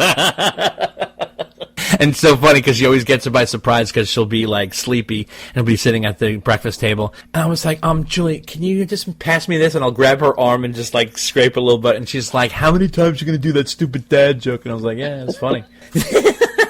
So as many times as it works. Exactly. I'm like, hey, I'm a dad. I can get away with dad jokes. So right. Letter number 8 comes from Scott Sullivan from Oregon, and he says, a topic that comes up again and again is the need for an OU812 remix, not to be confused with the remaster edition. Even Gary has now said that 3 should be remixed as well. For any listener who wants to hear what a remix can do, check out Pearl Jam's 10 remix. Compare that to the original, or Rush's Vapor Trails, which also got a remix edition a few years after its release. The 10 remix from Pearl Jam sounds far better than the original if you do a compare and contrast. Here's hoping that a remix happens, but as all things with VH, don't hold your breath. Thanks so much for all you guys do, Scott Sullivan from Oregon. Well, Scott, yes, OU812 and Van Halen 3 desperately need remixes, but that involves something Van Halen hasn't been good with, and that is actually giving a fuck. And OU812 has lacked a strong effort from Sammy, in my opinion. No remix is going to fix that in terms of lyrics and stuff like that. Van Halen 3 needs stronger song choices, as Dave and I have discussed in the past, none of which can be rectified. However, those albums exist, yes, of course they should be remixed. Now, we talked about in Van Halen News about the new box set coming out, the Collection 2, featuring the Sammy Hagar era albums. Now, OU812, that was not remixed, it was remastered. Curious to see how it sounds. My guess is it's going to sound louder. It's going to sound clearer and louder, but will we hear Michael Anthony's bass? I don't know. We'll have to see. But it was done by Don Landy, so he did that album. Actually, the funny thing about that album is no one is credited as a producer on that album. It's kind of murky, but apparently it's considered like the band and Don Landy. But if you're Don Landy, and that was the last album you did with Van Halen, and over the years, fans have slagged that album, and you have a chance to go in there and rectify it, wouldn't you do something about it? I mean, that's what I think, but we'll see. I'm curious to see what happens. Now, Van Halen 3. Now, we all know that there's not a lot of love for Van Halen 3, but Van Halen is a top-line A-list band, so every album should be treated with high qual, but we'll have to see. Will Van Halen 3 ever get the treatment? I don't know. I don't think so. I hate to say that.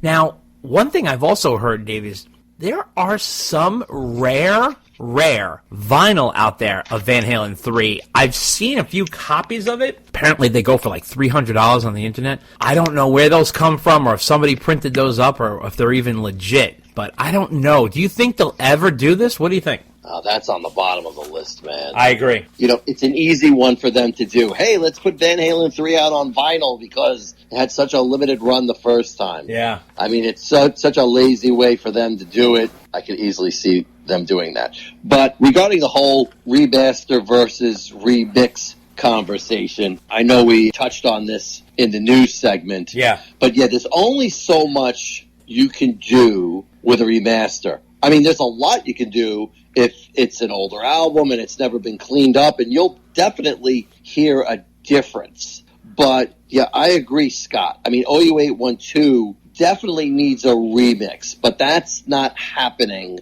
on the reissues. And, yeah, you're not the first person to talk about the Pearl Jam 10 remix or Rush's Vapor Trails. My brother-in-law speaks about that quite often. And that was sanctioned by the band, too. How they weren't really crazy about it the first time, so they went in and did it again, and it does sound better. So, yeah, it would be great if Van Halen did that, but, again, that's not happening. I hope Don Landy has the approach of, hey, I got some criticism, included from Ed, by the way, that didn't really sound great, so now I can go in and clean it up. So I hope that happens. On the flip side, like Don was the one who produced it the first time, and he's sitting there going, oh, and I know he didn't get a production credit on OU812, but he was the producer with the band. I hope he wasn't sitting there going, I didn't have a problem with OU812, so I'm just going to keep it as it is and just buff it up a little bit, and it's going to be fine. We'll see. But OU812 and 5150 to a lesser extent are really the albums that can gain the most from the remastering. We'll see. I'm crossing my fingers and awaiting with bated breath. That's right. Now, we talk about Captain Kirk? Yes. Okay. Shout out to Captain Kirk. So also wanted to ask you, Dave, is it possible for him to bring up the bass in remastering? Well, I am not a technical guy by any stretch of the imagination. I mean, like, you can't just bring it up. I mean, I think you can clean things up and a little bit, but, like, not to the extent that anybody wants. Let me put it to you that way.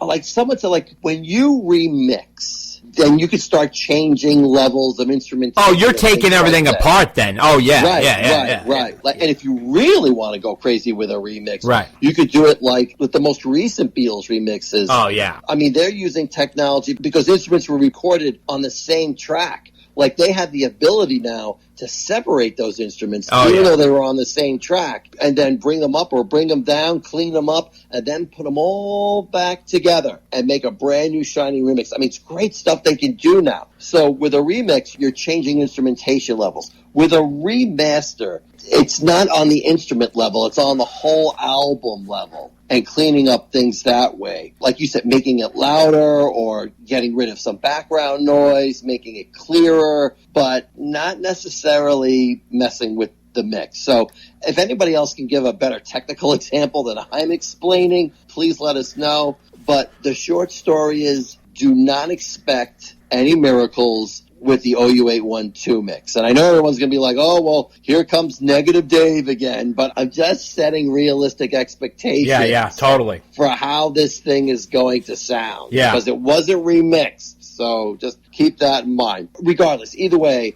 like I said at the news segment, I am still super excited that they are finally remastering the Semi-era. Long time coming, and I am looking forward to hearing it. Yeah, absolutely. Letter number 9 comes from Sarah Smythe from London, Dave. Sarah is back, and she is challenging Melissa from Michigan for the female portion of our audience. So congratulations, Sarah. We are happy to always hear from you. She says here, good morning, Dave and Dave. Love listening to your last podcast. Since the 3rd episode of the Van Halen documentary was released, revealing that the almost physical bust-up between Ed and Ted Templeman while recording 1984 was revealed, could this have been a contributing factor to the breakup of the band? Ted and Ed may not have wanted to work together after this. Ed was clearly assertive in standing up for leading the direction of the music and had to wrestle for control. By 1984, Ted comes across as overbearing and controlling Ed's creativity. The chumminess between him and Dave bordered on unprofessionalism and dishonesty with regards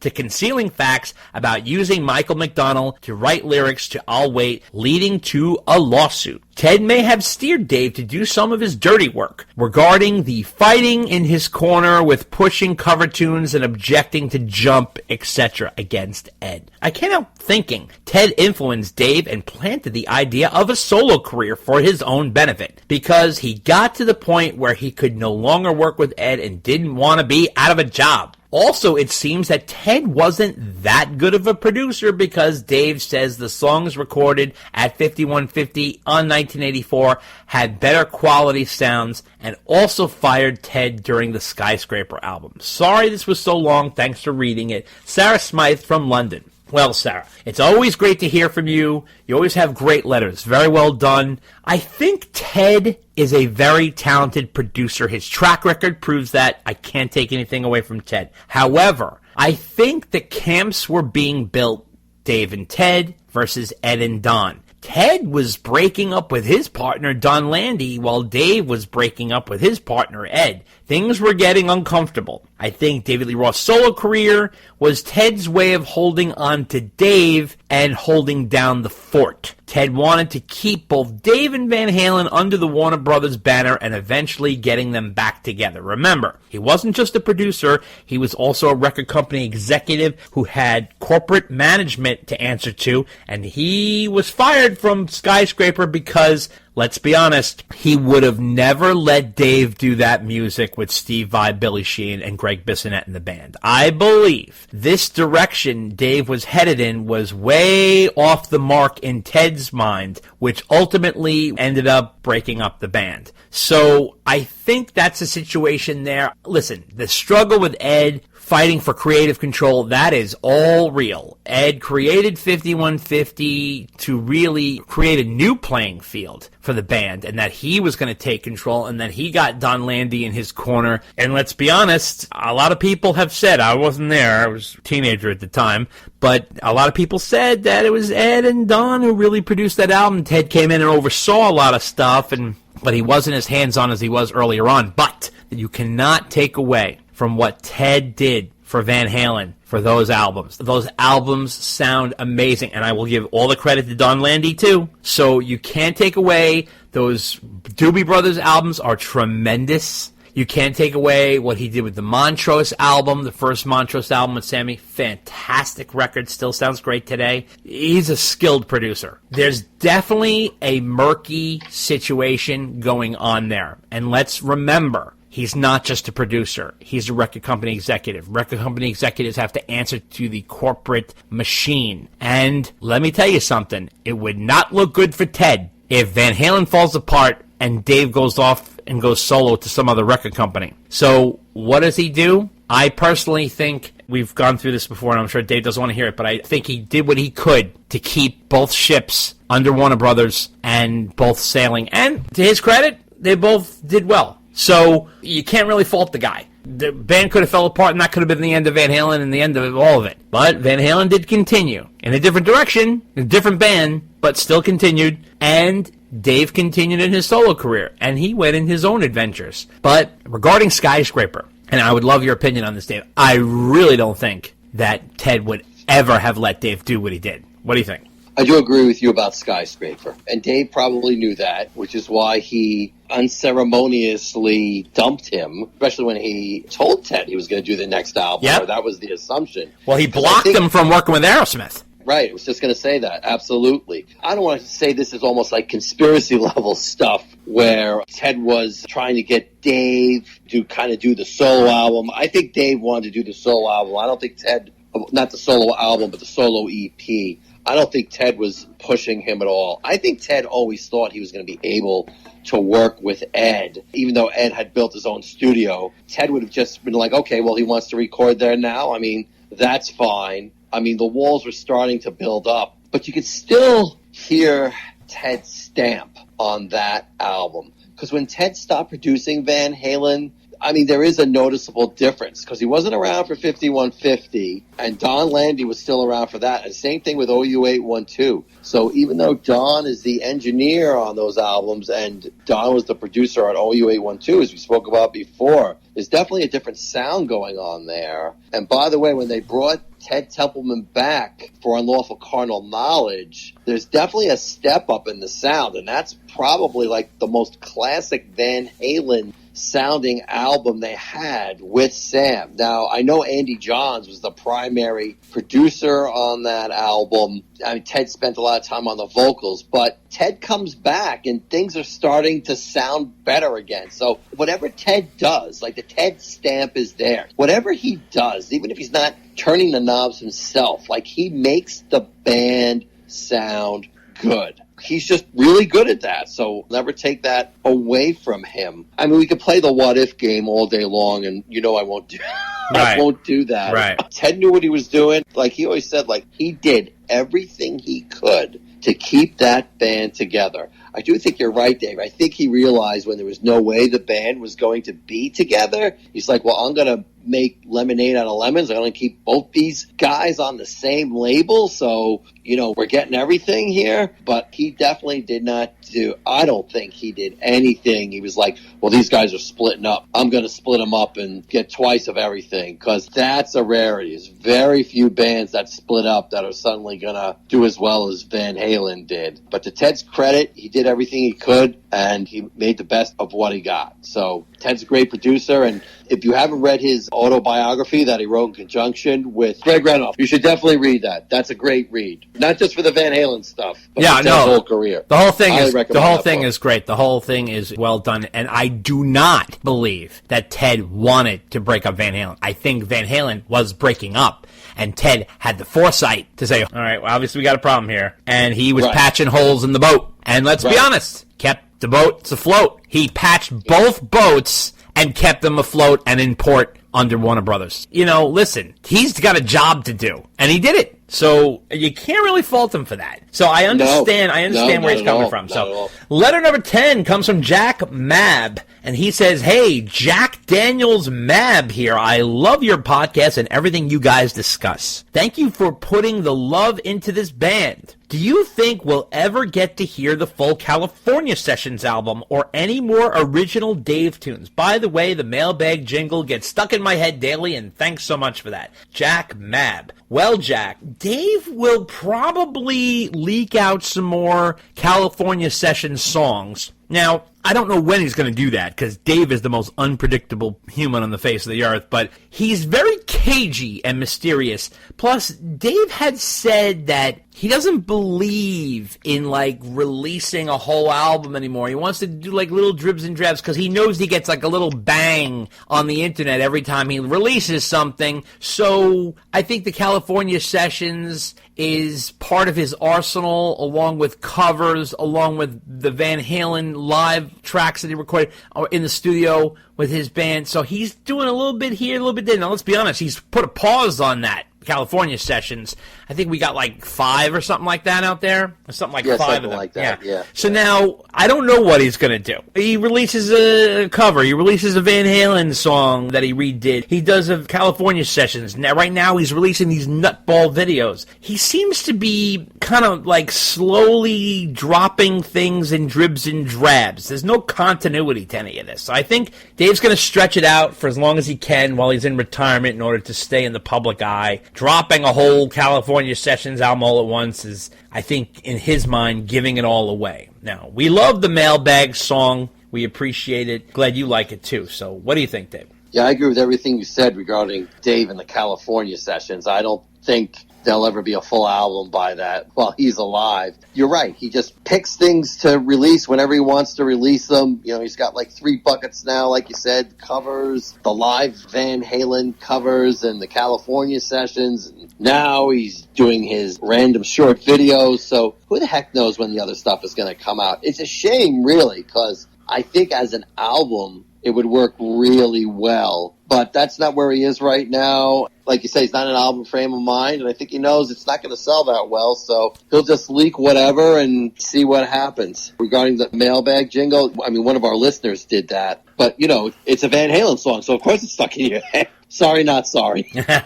Letter number 11 comes from Mark Frank. He says, I enjoy your podcast immensely, but regarding the gold from Deep Throat, in my opinion, looks like you may have been duped. All of this info came from David Lee Roth's mind. As you are aware, his IQ is off the charts, and I highly suspect that this is all Dave. Just my 2 cents. You guys probably would not admit to it anyways. Still love the podcast. Keep them coming, Mark Frank. Well, Mark, we have not been duped. We know the person and their connection to the band, and it checks out. We've proven that over before in past discussions. We couldn't have this person on if it wasn't legit. We had already vetted that ahead of time. Now, you're entitled to your opinion for sure, but I can tell you from my perspective and Dave's that this person is on the inside and had the inside scoop.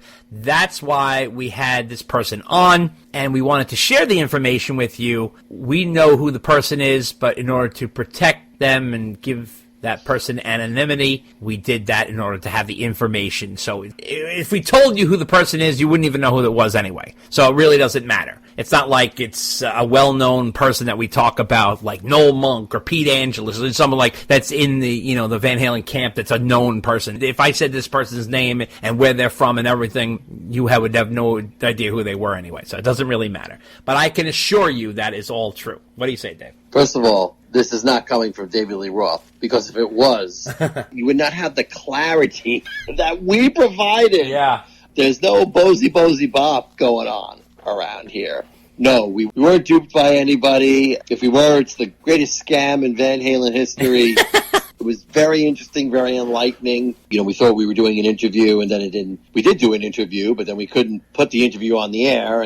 But again, talk about making lemonade out of lemons. We did that, and it turned into one of our better podcasts. So if you haven't heard that one, I forget which one it is, go back and listen to it, because it's very revealing, lots of little nuggets if you're a Van Halen fan. Oh, yeah, big time. Definitely want to hear that. Letter number 12 comes from MJ in Michigan. He says, "Hi, Dave and Dave, great podcast. The house on Las Lunas in Pasadena. It's my understanding the family was still living there through the first couple albums," meaning the Van Halen family. "I assume the Van Halens rented the place. Maybe it was never for sale, or the brothers don't care about the property to keep it in the family, but as a fan, I wish it was available as an Airbnb. How cool would it be to have the chance to chill there or hang in the shed? Clapton poster in Ed's room, open the front door and get a picture of your band in the living room like the Broken Combs. What are your thoughts, MJ in Michigan?" Well, that's a really cool idea, MJ. I think they were doing that with some other famous houses.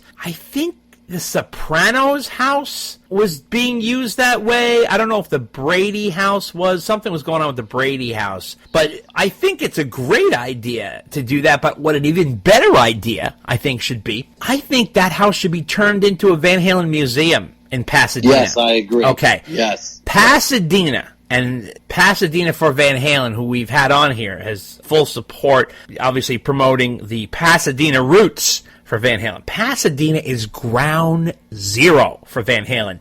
Their blood, sweat, and tears are all over that place.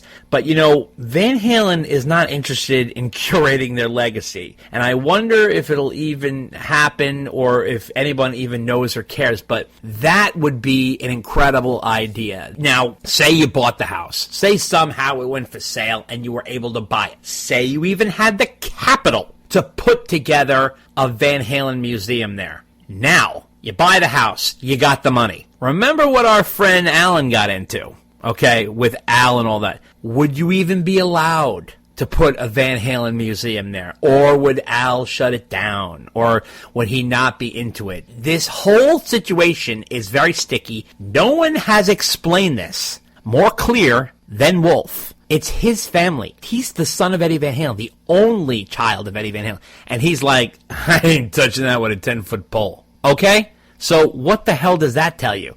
The only way you could really do anything, well, I think you might even be slapped with a lawsuit, but if you bought the house, had the capital, and then scoured the earth for Van Halen artifacts, and you got people to donate and this and that, and you put them all in there, and you set up some sort of organization where you could do a museum, I don't know if you'd be even shut down. And you might probably will be, because I think anything with Van Halen on it is going to be shut down in regards to selling stuff, you know what I mean? Or, you know, selling admission or whatever, merch booth. I don't know. I don't know the legalities of it, but that, I think, is what it should be used for more than an Airbnb. Although I like the Airbnb idea, that's cool, but let's be honest. Nothing more famous came out of Pasadena than Van Halen. And as far as I'm concerned, their house should be a museum. I think that would be perfect. What do you think, Dave?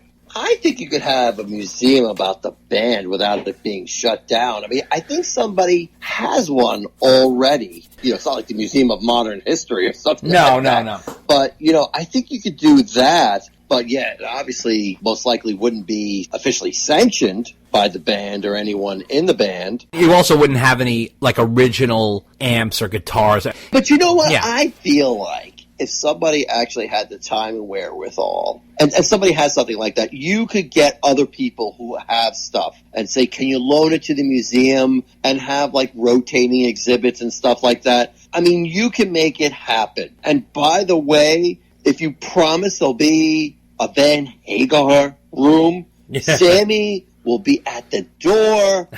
Selling seltzer, hard seltzer. Right. Before he even hangs up the phone. So, you know, like, it can happen. It can happen. Obviously, that's a lot of time and a lot of capital, a lot of money. I forget where it is, but somebody has or had some kind of Van Halen museum out there. So I don't think anyone can shut you down for that. Let me tell you something. Dave, one thing I've seen on Facebook, and I don't know if you have, there are some listeners out there, and you know who you are, that have these unbelievable Van Halen rooms. Oh, yeah. In their homes. And let me tell you something. It's lucky I have a wife, because I would be having one of them rooms. My whole house would look like that. But they have some guys in there, and I have pictures of it so I could look at it and pretend that I have something like that. But they have these rooms that look like, imagine if you went into a really cool record store that had all this promotional stuff and books and CDs and DVDs and records and everything, but it's all Van Halen. And they have all these promotional things from all the different albums and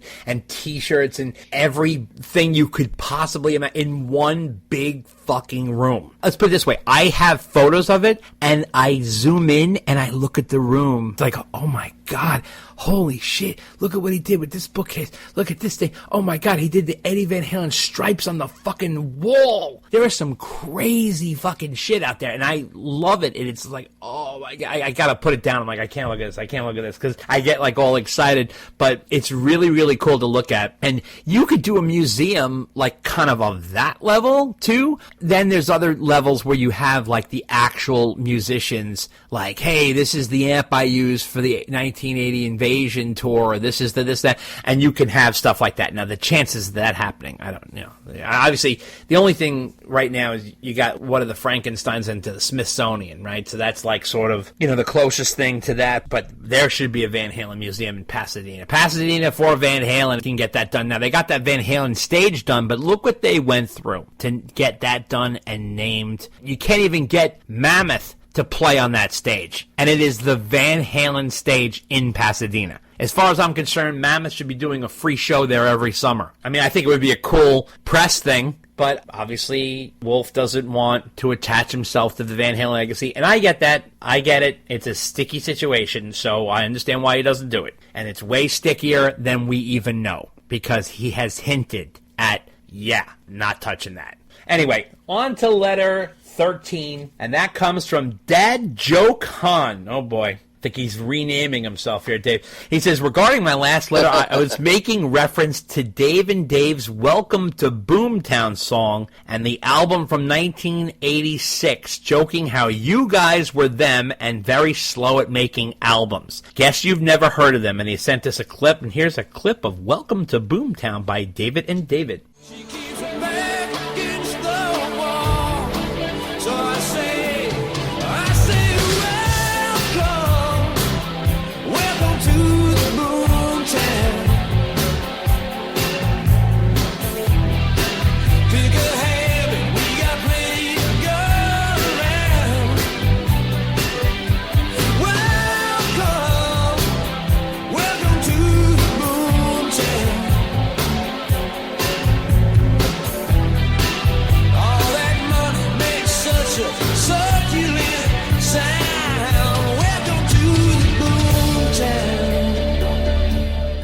Yes, I was also hoping you'd give a chronological timeline of all the guitars David Lee Roth has worked with, as David Marconi suggests, although I do appreciate you pointing out that they appeared as guests on your podcast. Sorry for the confusion. I'll just stick to dad jokes from now on. Here's one from my youth. What's Max Headroom's favorite song? I Ain't Got Nobody. Dad joke, Han. Okay. All right. Well, Han, I didn't know the song Welcome to Boomtown, so thank you for clarifying that.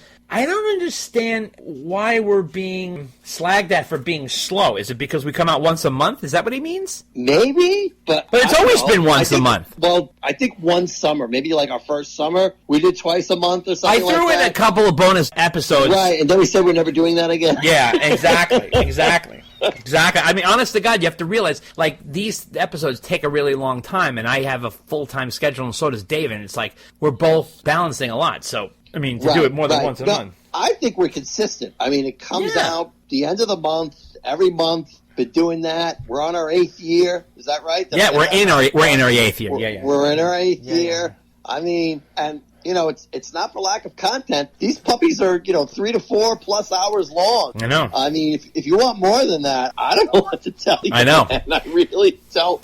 But we do appreciate your support and listening to the podcast. I've heard of David and David, but I don't know anything about... Dave, didn't you have an album by them back in the day?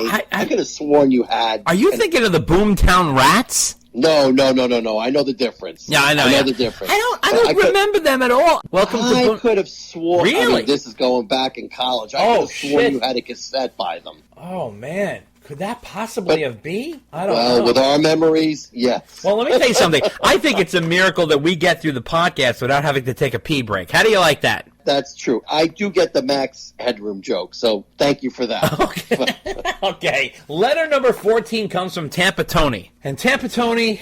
I love you, buddy, but my lord. Dude, this is like a therapy session here. I got 4 pages. But I had to break it down. I was hoping. No, it's broken down. But no, Dave, no. I hope you're hitting the edit button. No, big time. And we love you, Tampa, but dude, come on now. All right. He says here, I hate to rehash old topics, but I have to because I think it's a bunch of BS. The Eddie Van Halen tribute topic. Why in God's name is this so impossible? Wolf, if you're listening, please don't take offense what I'm about to say. Can you please understand how your father has touched so many people, and not just musically, but of all walking life? There are so many diehard fans that your father touched so many people in other ways, musicians, actors. He was just incredibly special. Point being made, why wouldn't Wolf or Al want to be part of it? How come someone like Stephen Pearcy, who made friends with Ed years ago, long before they got signed, can't plan an awesome show with 30 to 40 different guitarists? No one would say no. All I'm saying is there are so many of us that so badly wanted to give Ed a send-off from his fans. So, Mr. Pearcy, if you're listening, please consider at least starting the process of a night for Ed in LA style, if you know what I mean. Please, someone take charge and make this happen, because it can. Tampa Tony. All right, Tony. The problem with the Eddie Van Halen tribute is a riff in the family. We think. Wolf has hinted at it, dealing with the Van Halen guys that are all sort of dysfunctional. I think he has his own career to focus on. Obviously, he's busy right now. He's promoting an album. He's touring endlessly, and that's what he should be doing. Al is in hibernation after that botched effort with Roth Satriani and Jason Newsted, and I think he sort of dropped the idea. Plus, he clearly doesn't want to deal with Sammy and Mike, and that's quite evident. Personally, I don't think Stephen Pearcy is the guy to do this. I believe it needs to come from the guitar community. Maybe Steve Lukather, another Steve, is the man. But perhaps everyone is nervous to do anything because they don't want to overstep with the family. It's a crazy situation. Like my partner Dave said, one day it will be a tour, like the Hendrix tour. Perhaps the family will be more settled and open to curating Ed's legacy. So we'll have to see. Like Dave also said, we are years down the line now, and it's rough to do. But I do think it's, is they going to do something? Should we do something? I don't know what. They're a little difficult. Maybe we shouldn't do anything. It's a little tricky. Stephen Pearcy has a hard enough time doing what Stephen Pearcy does. I've interviewed Stephen Pearcy. I love Stephen Pearcy. I love Rat. Huge fan of Rat. But he has a hard enough time with his own legacy. And I think Rat is underrated, and I think they're great, and I think they should reunite and go out and tour. But he has a hard enough time handling that, let alone putting a thing together for Ed. You would need someone to do something like that. And, you know, look at, like, Nuno, for example. Nuno's too busy with Extreme and handling what he's got to... I mean, you need someone like Dweezil or somebody to step in to say, I'm putting together an Eddie Van Halen tribute. I'm going to do it here on this date. Who's coming with me? I think maybe one day it'll happen, but it's not going to happen with the family, and it's not going to happen with the guys in Van Halen. And I think, like Dave said, as time goes on, perhaps it'll be like a tour. So the Hendrix tour was fantastic. I loved that tour. That was great. So maybe that'll happen. What do you think, Dave? I think the tribute show has set sail. Like you said, that I said, it's years later. It's too late. I think something will happen down the road. And by the way, I think the other thing is, don't be surprised if, like, 15, 20 years down the road, Wolf isn't doing a tribute show to his dad. Because I think that will happen somewhere along the way. Yeah. It happens with other people, like it happened with Dweezil. It happens with other people. Sometimes you just need time to do your own thing and then go back and honor your dad. Like I see that happening now with A.J. Croce honoring his dad's legacy. So sometimes it just takes time. But we'll see, but like Sam's out there, he's ready to do some more Van Halen. It's not going to be like a tribute per se. I think he's trying to like angle it that way, but really it's just him in the circle playing some more Van Halen songs. I think that's what it boils down to. Yeah. But we'll find out more next year, obviously. Yeah. But, it is what it is at this point, and I just think, as Dave and I have said before, as of right now, it's up to the fan community to honor the legacy, and that's what Dave and I do with this podcast, and that's what tribute bands are doing and what other people are doing with other podcasts and things like that. So we just got to keep it going and keep it doing to keep the music alive so people remember how important Van Halen is. Yeah, that's the truth. Letter number 15 comes from Jay Cross. He says here, I recently saw this comment on Reddit post about why A Different Kind of Truth is no longer available on streaming services. I was just curious if the podcasts that this person is referring to are yours and or if you have any insight as to why A Different Kind of Truth is no longer on streaming because I freaking love that record and miss it. There are rumblings that Dave has Alex and Wolf in an ownership squabble on that album right now. I don't know how true it is, but there were a few podcasts I heard a few months back talking about how Dave basically had it pulled because he was trying to get the full rights to the album as kind of a severance deal because the fact that Van Halen is now focusing on the Sammy years and didn't remaster A Different Kind of Truth. Sincerely, Jay Cross. Jay, I have not heard that, but I don't think Dave could possibly just acquire full ownership rights to the album. I personally believe Warner Brothers is trying to acquire the rights so that the Van Halen catalog can be put all together under one banner. I think, in my opinion, it's going to get a re-release as the final Van Halen album, and maybe you get a couple of bonus tracks or something, possibly. This is just my thoughts, because I don't understand why it would be pulled from streaming. It only creates revenue to have it. I think that album was not properly given the promotion or the prominence it deserves. Perhaps they pulled it back to try to do a re-release. It's sort of confusing. But then when Wolf was recently asked about it, he acted like he had no fucking idea what was going on. He's like, I don't know, I'll have to ask. I mean, it's a little weird. I understand he's not interested in the whole Van Halen thing, but, at least at the very basic, have the albums that Van Halen put out available. That is about as basic as it gets. But it's just something curious to me that one album is being withheld. Every other album is available on streaming. Every other album is available on iTunes. There's something strange about that, but I do think there could be some legalities going on, and perhaps Warner Brothers wants to purchase it, and then it's going to get a re-release. Dave, what do you think? Yes, I agree with you. I don't think the rumor is quite true. Yeah. I think you're right. I think Warner Brothers is trying to acquire it. That would be a really good guess. Or somebody just dropped the ball and no one's paying attention. I feel like that happens a lot in Van Halen land. It's kind of sad because it's their last studio album. It's a good album. You and I both talk about how underrated it is. Are they so focused on the Sammy years right now that they're ignoring A Different Kind of Truth? Because in the past, when this band has gone all in on one era, they completely ignore the other era. So is some of that happening?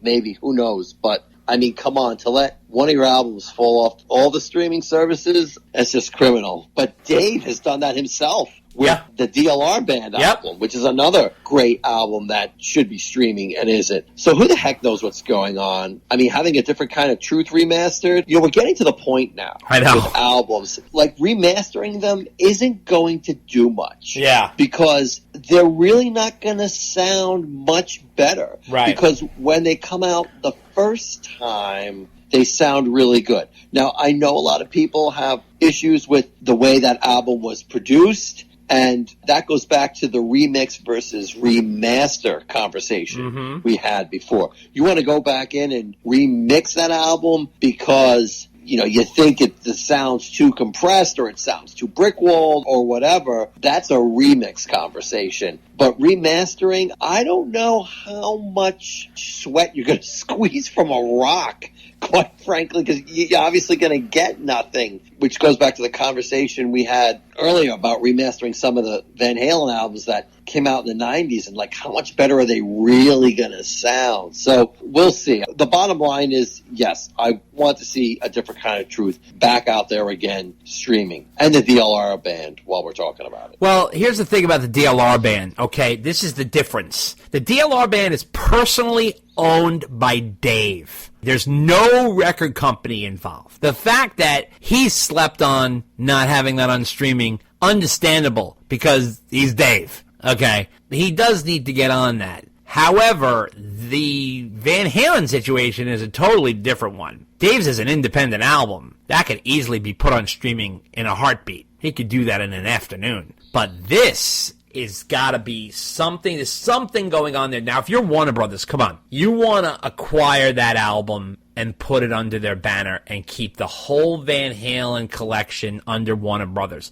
I personally think there's something going on there. There's gotta be. Who knows? We'll see. I'd love to see something going on with there. Maybe we could find something out. I had reached out to Interscope and asked about it. They have never gotten back to me, but we'll have to see. Letter number 16, the last letter of the night. Dave's absolute favorite comes from Eric Torbick, the perfect letter writer. This little bastard, he sneaks in right at the end. And he says here, what's up, guys? Bringing you a fun what if at this time. Oh, Dave loves what ifs on the last letter. Oh, boy. What if, as a tribute to Ed, on their current tour, Extreme broke out without you? What do you think the response would be? Would you like to see it? Rock on, Eric Torbick, the perfect letter writer from New Jersey. And P.S., the Easter egg of Honolulu Baby is from the club days because Dave couldn't think of nothing that rhymes with Waikiki. Classic DLR. Well, Eric, swooping in under the deadline, I want you to know, Eric,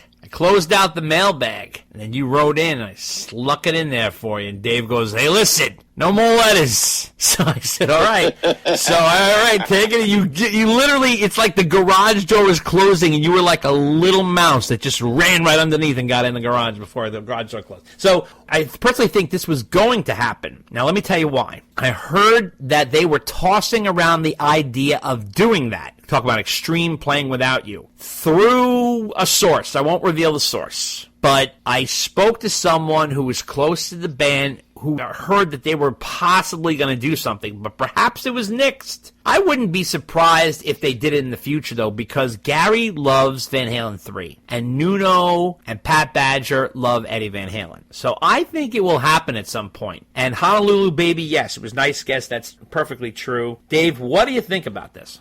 Well, I don't know how many people are looking to hear that. What do you think the response would be from the crowd? Tepid. Really? In the past, they have covered Van Halen. They've done, like, Mean Streets, for example. And I think that would go over much better. In fact, Extreme released a DVD of a live show from around, I want to say it was like 2007, 2008 or something like that, the last time they toured behind an album. And the show they released, they did do a cover of Mean Streets at that show, but it wasn't released on the DVD. And I was like, oh, man, what do you guys doing? But, you know, maybe they didn't want to try and get rights or totally. I think that would go over much better than doing without you. Because besides you and me and a few other diehard fans, who knows that song? Who cares? I just think they would get a better audience response if, hey, Gary used to be in Van Halen, and now he's going to do Mean Streets. And that would be the big one. And yes, I know I'm flipping back and forth between Mean Street and Mean Streets because I can never remember what the title of the song is. I'm embarrassed to say that. It's Mean Street. It's not plural. Okay, I always screw that up. So mea culpa. But anyway, I think that would be a better audience reaction for them. Well, I disagree, and I'll tell you why. Because, number one, I think they could own that because no one else would be playing it. I also think Without You there's a little bit of an Extreme vibe in that song. So I remember when I heard that song for the first time, which, by the way, my friend, you have noted as one of your top 20 Van Halen songs of all time, might I remind you. I do. I love that song. I think it's great. But I'd be the only one besides you and maybe somebody else jumping up and down like a wild person because they were doing that song. I think everyone else is going to be leaving and getting a drink and maybe hopefully buying a T-shirt.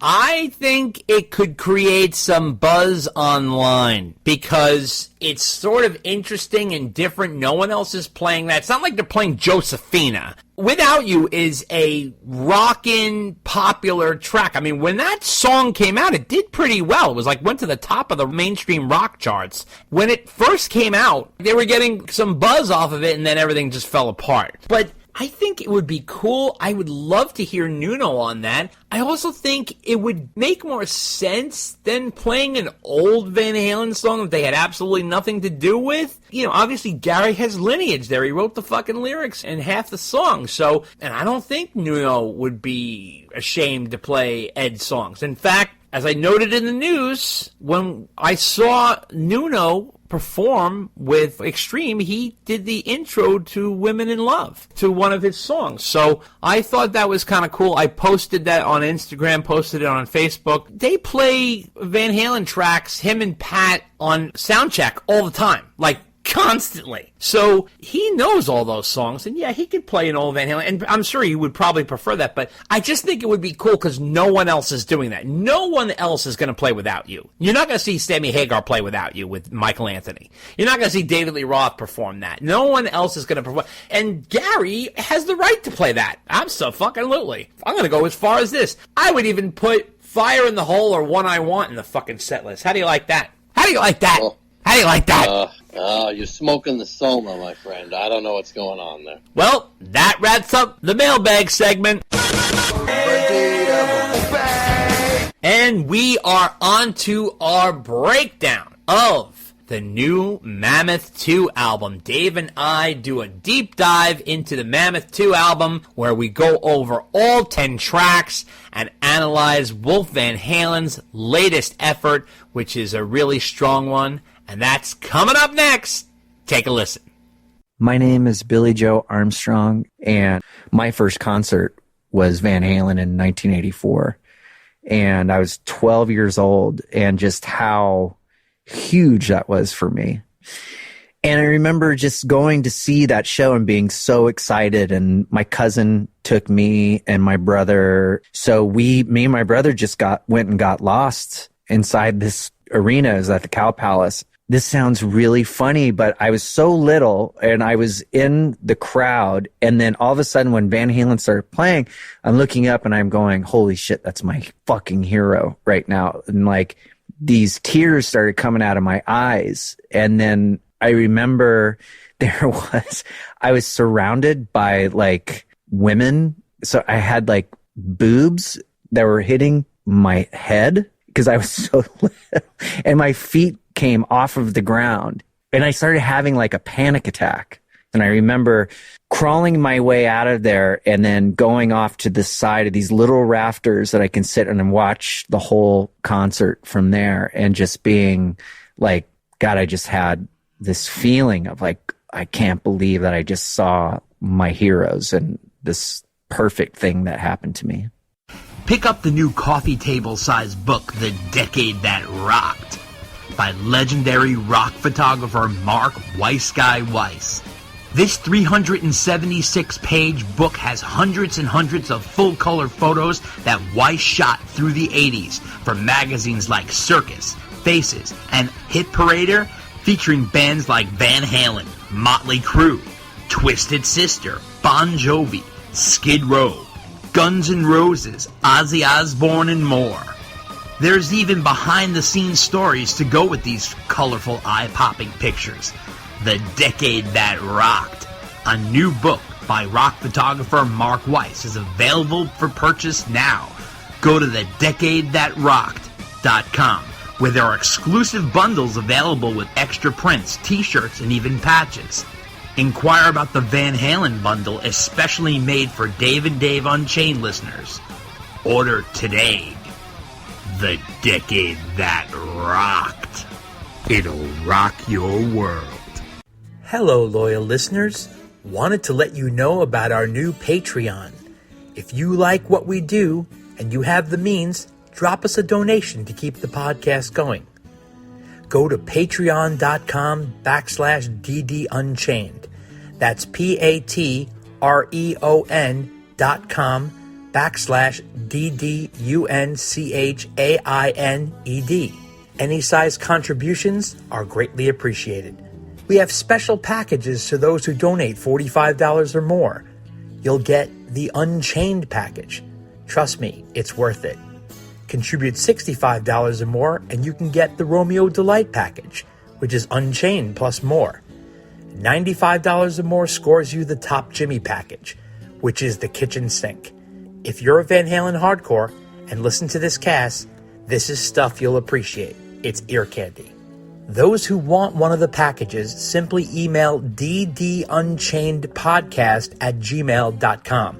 That's ddunchainedpodcast@gmail.com to make arrangements. What is understood need not be discussed.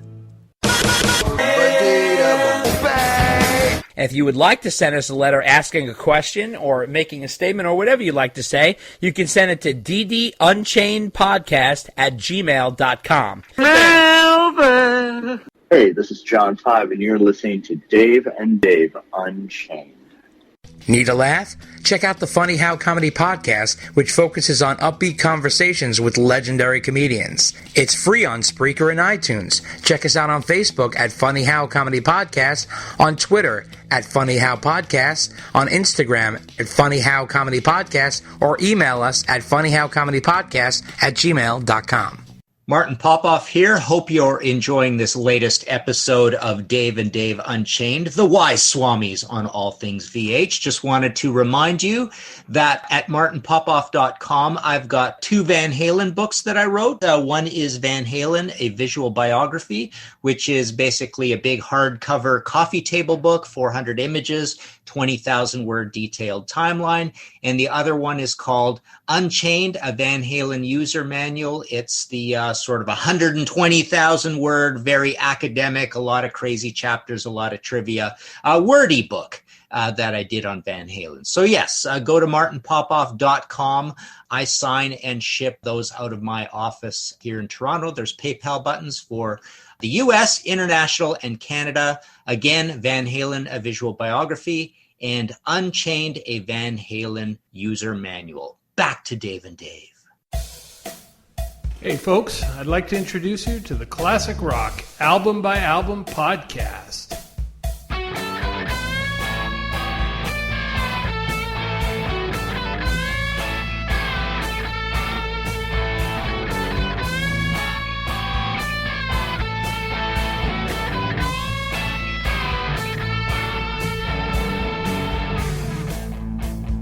Welcome to the Classic Rock Album by Album podcast, where no stone is left unturned in the show's epic quest to review and dissect every single rock album ever made. You can find the Classic Rock Album by Album podcast wherever podcasts can be found, including Spotify, Stitcher, Apple Podcasts, and Google Podcasts. Our website address is classicrockalbumbyalbum.libsyn.com. That's LIBSYN.com. And we can be reached on Facebook at fb.me/Classic Rock Album by Album.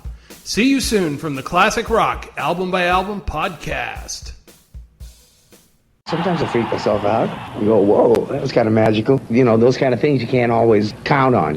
It's just inspirational, spur-of-the-moment thing. And, wow, how did I do that? And I'll try to do it again, and I can't. You know, I'm just a punk kid who plays guitar. Well, the long-awaited sequel to Mammoth WVH's debut is here. Mammoth 2, which, by the way, proves that the first album is called Mammoth. This is what we discussed before when we discussed Mammoth, the original album. I think it's called Mammoth. There's no official statement on that, but if this is called Mammoth 2, I'm assuming the first album is called Mammoth. And it's so funny. I would bet against you. Yeah.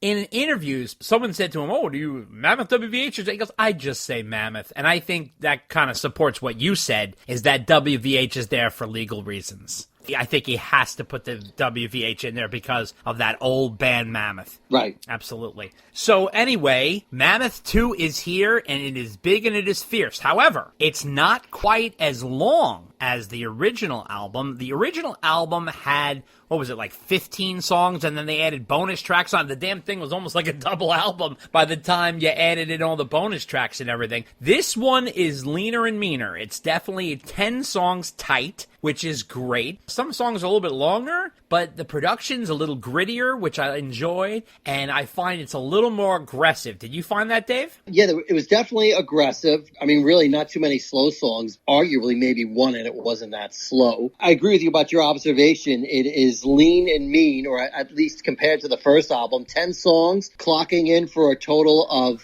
48 minutes. The production, well, I don't know if I'd use the term grittier. I listened to the first one after I listened to this one, and I found it a little more polished. Yeah, I guess. I mean, I don't think this one's unpolished. No. I don't think it's like Saint Anger or something from Metallica where it's really gritty. I'm talking about, I found the guitars more up front. The drums are definitely mic'd differently. They seem way more on display this time around. There's some amazing drumming on this album, obviously done by Wolf himself, being that, like the first one, he recorded all the instruments himself as well as singing and writing everything. Yeah, although I feel that the production doesn't always help the song. I feel like it sometimes falls into that trap of what they would call like overcompression and the loudness wars. Yeah. And it kind of makes things sound samey. There's not a lot of breathing room in some of these songs. Okay. It's like, for me, I mean, admittedly, my ears are shot, but it's kind of like wham, and it wallops you all the time, every time. I mean, that's my observation on the sound anyway. Yeah, okay. Well, we're going to dive right into it with the first song called Right? ? And here's a clip. Seems like it's all coming back again. What's my problem? Where do I begin? I don't wanna love you. I don't have it any other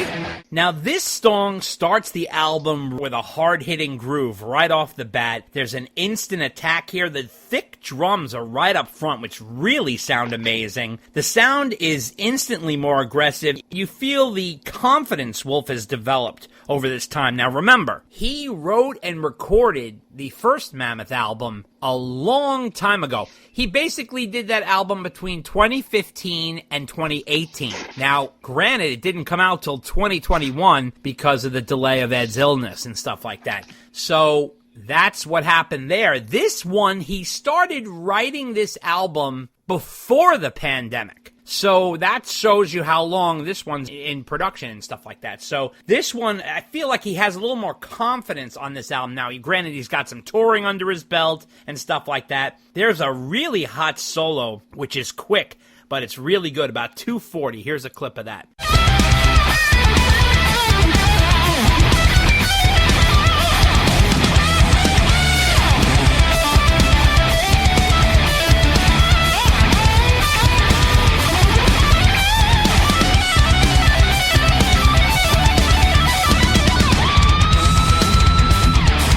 There's some nice vocal effects on here, which add some texture. And the drums and the bass here have like a Metallica-like level attack, which I really enjoyed. What did you think of Right, Dave? I thought it was a great opening track. The intro is like spot on, get your attention right away. Super fast-paced. I think it's one of the faster-paced songs on the album. Now, I actually sat down and looked at all of Wolf's lyrics for this album. Okay. And I was going to comment on them individually. But really, by the time I got down to the 7th or 8th track, I feel like his lyrics all boil down to the same thing, which is like something is wrong with your romantic relationship, and it's either his fault or the other person's fault, like something like that. And so I was like, all right, well, that's really the theme of the whole album. It's if you're breaking up with somebody or you're having relationship troubles, like you might find this album, what's the word they say? Cathartic? Yeah, Is that the word I'm looking for? Exactly, right? yeah. Because like after listening to the album, and I know we're only on the first track, I was kind of like, who hurt this guy? I mean, I'm pretty sure he's engaged and he has a good relationship. So like, what happened? I think this was a relationship prior to Drea. Well, maybe. I'm not going to second guess on that. But anyway, this is a relationship problem song, which is like most of the songs on the album. But, I mean, great opening track. Can't go wrong. Get you interested and get you pumped. Yeah, absolutely. The second song, Like a Pastime, which is the second single to come off the album. Here's a clip. There's more than just one man to this. I've known it for a while. There's more than just one thing to miss. I'll turn my back and smile. Soft and slowly, tell me what you want. I'm through talking, what you running from?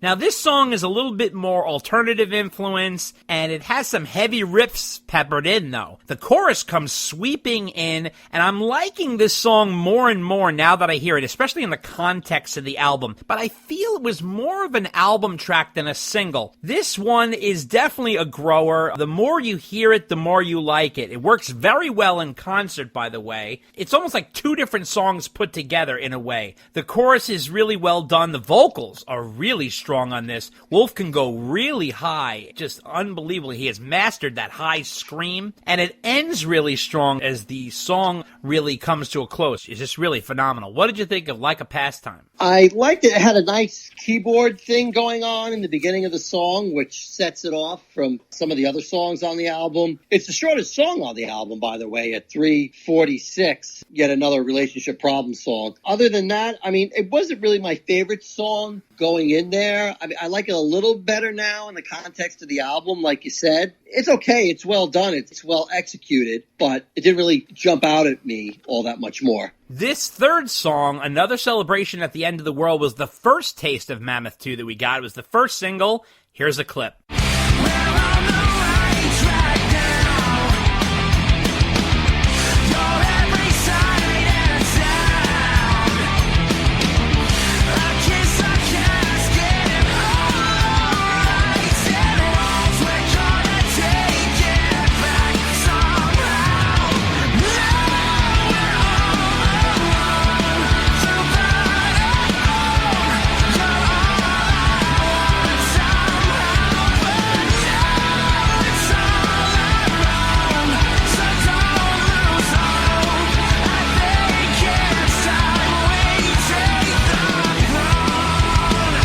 Now, I was shocked that this was not the album opener. I really thought this was going to be the album opener. This song is really strong and pulsating and playful. It's got a really amazing hook, and it's a great workout song. If you guys ever want to work out to this really gets you pumped. There's some hidden grit in there, guitar crunch that's drizzled in about 1 minute and 47 seconds in. Take a listen to that.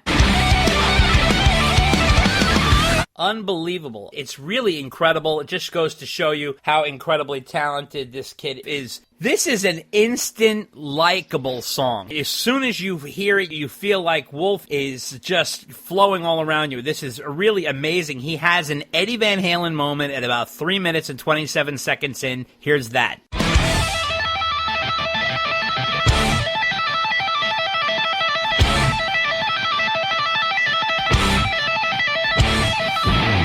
This song really works great in concert. I've heard it in concert. I love the swelling that Wolf did at the end here. It really plays with such urgency, the way the song swells in the end and it builds up to this incredible crescendo. What did you think of this song? Well, lyrically, this was one of the more positive songs on the album. The relationship's almost going okay in this one. I almost thought this song was punkish. Oh, in yeah, some parts. definitely has a punk-like spirit. It does. And then, like, the drums, like you pointed out, the drums are pretty good on this album, although I will get to that later. The drums in this song almost remind me of a Metallica song. Yes. The way he's beating on them. So I think he really puts things together, and yeah, it is one of the more accessible songs on the album. Not that any of the songs of this album are, like, so far out that they're, like, artsy songs, but some songs are catchier than others. In fact, I think some of the songs could be a little catchier. I'll get to that later, too. But anyway, yeah, no, we're on the third track in, and I certainly like this one better than Like a Pastime. But so far, so good. The opening of the album is doing well. Yeah, it's very strong, and it's really flowing at this point. So now we're getting to the fourth song, Miles Above Me. Here's a clip.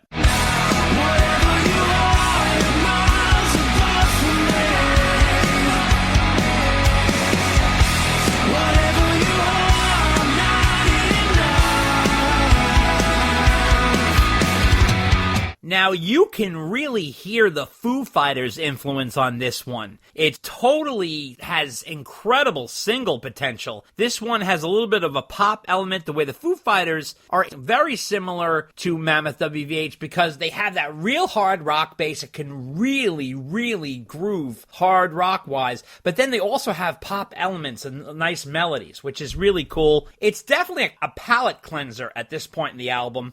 There is a really cool solo about 2 minutes and 8 seconds in. Here's a clip of that.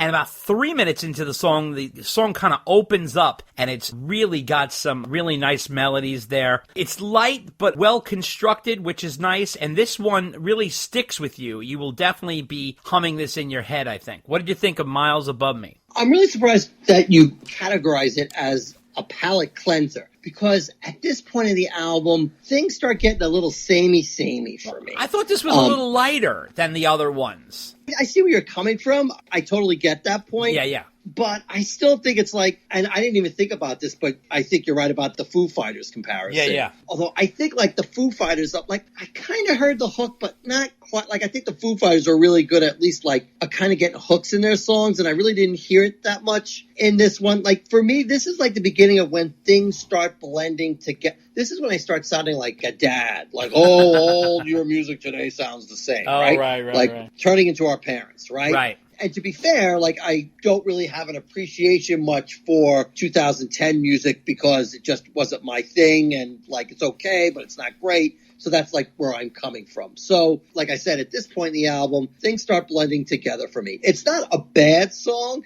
It's certainly a well-played song, but it just like, it doesn't really jump out at me like it did for you. Well, I think it should have replaced Like a Pastime as the second single. That's just my personal opinion.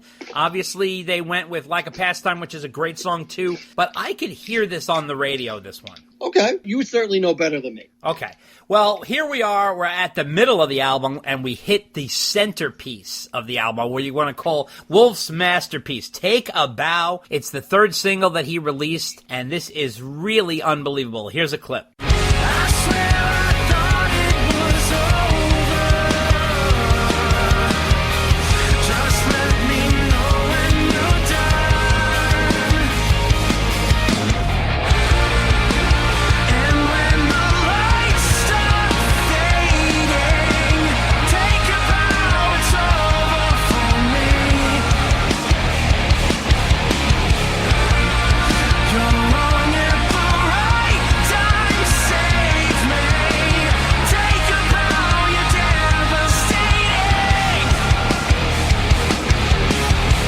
Now, here really is a culmination of Wolf's talents and writing capabilities and vocal ability. I mean, he really is pulling out all the stops on this one. This one comes in almost 7 minutes. It's like an epic song. The song really is a well-written tune, and it's performed with absolute passion and precision at the same time. It shows off so much of his talent, and this song builds and builds, and about 1 minute and 30 seconds in, it really opens up, and it gets hard-edged riffs as well as some other production flourishes in here. There's some beautiful production on this. Elvis Bisquette really outdid himself on this one. He is the producer as well as the producer on the first album. At about 3 minutes and 17 seconds, it builds to a swell and then comes back to an even more powerful moment in the song. And then 4 minutes in, you got that, of course, Eddie Van Halen Frankenstein solo, which is absolutely tremendous. Here's a clip of that.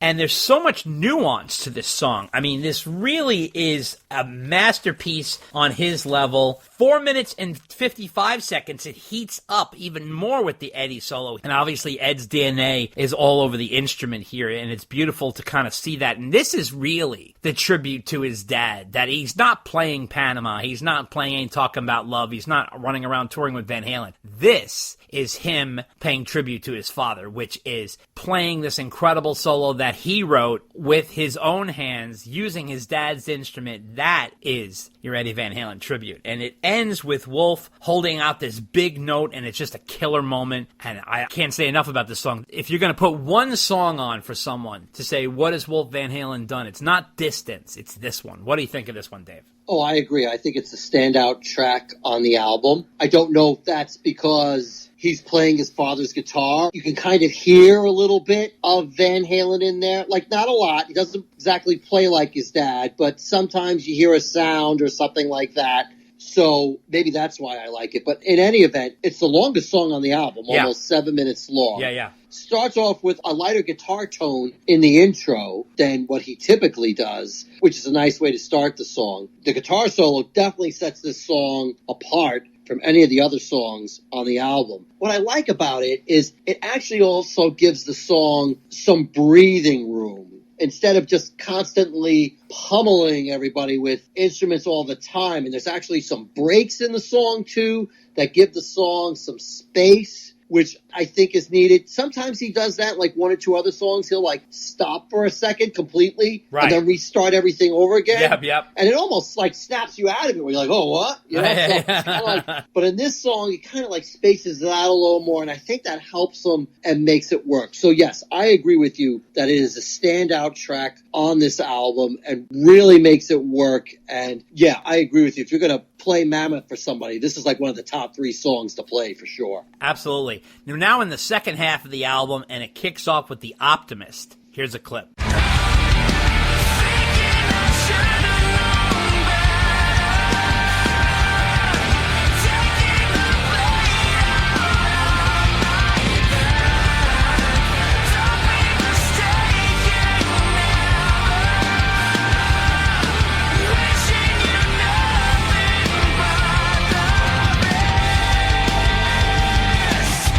Now, this one has some serious Alice in Chains vibes. Very 90s grunge influence. There's a darker, edgier tone.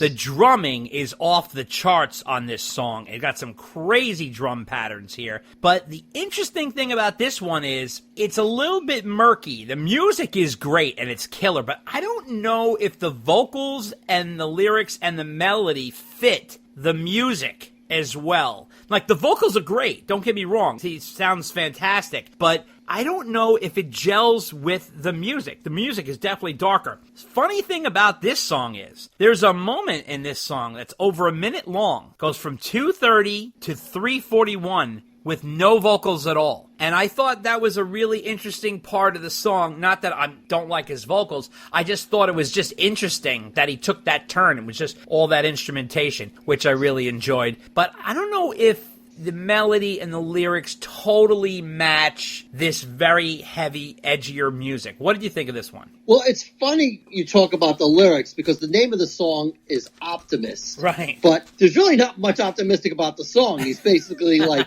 you screwed me. I mean, that's the lyrical direction of the song, which is kind of the direction of some other songs, too. Again, I don't know who hurt this guy, but man, he got some good lyrics out of it to write this album.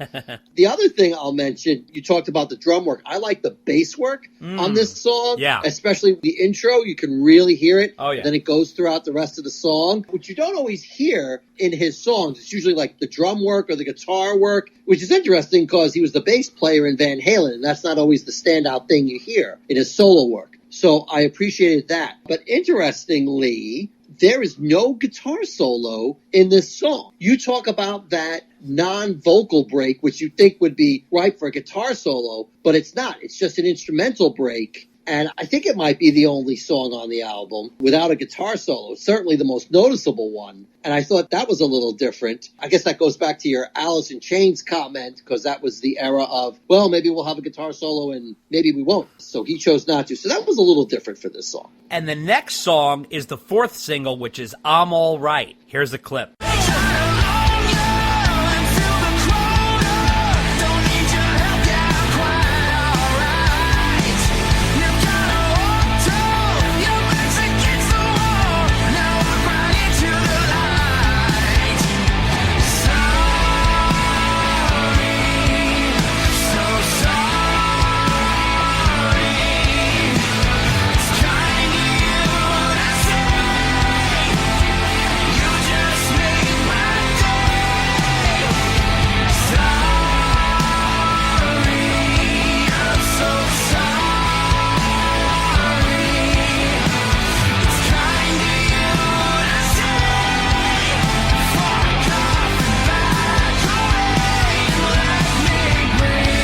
Now, this song is a fun scorcher. Much like Another Celebration at the End of the World, it's a favorite right out of the box. The energy is so high, and also the verses and the chorus are also tasty. It's all right there. It's kind of the complete package. The chorus hook is so strong, and Wolf is really ripping. The song has this really incredible drum groove that sinks right in and clicks in with the chorus and just makes it a winner right off the bat. It really is incredible. Wolf's vocals are so strong. His voice has so much character here. You could totally feel that. And about 3 minutes and 39 seconds, there's this hot, colorful solo. Here's a clip.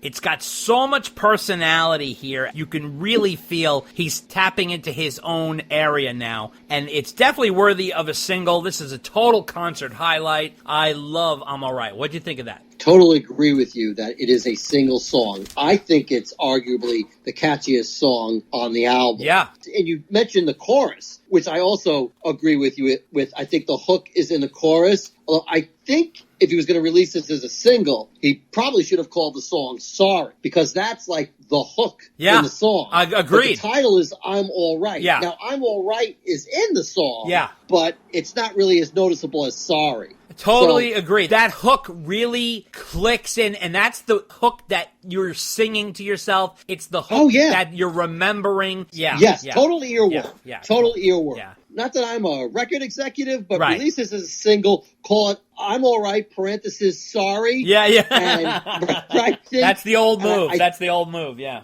Exactly. This was one of my favorite songs off the album. I thought it was really catchy, made it stand out a little more from the samey-sameness that I thought was one of the issues with the album. And now we are on to Erase Me. Here's the clip.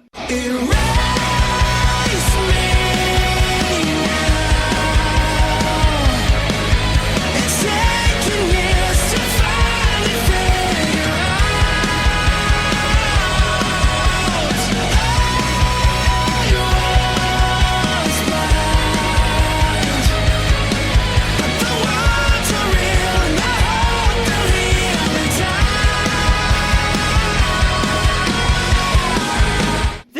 song seemed a little bit out of place. It's good. It's a solid, thick track. It's a little more poppy. It's got some cool guitar work on it, though. At about 2 minutes and 50 seconds, there's some Eddie Van Halen-style fireworks here. Here's a clip.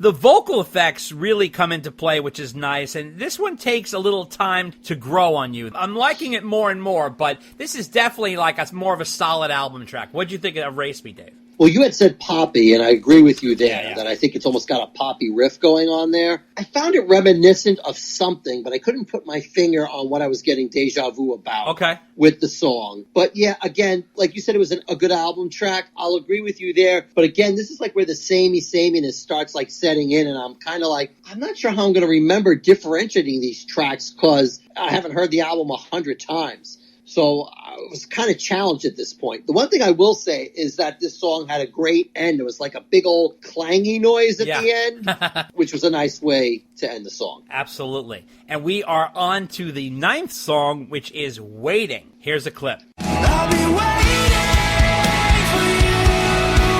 I'll be waiting for you. I'm sorry, I can't stay.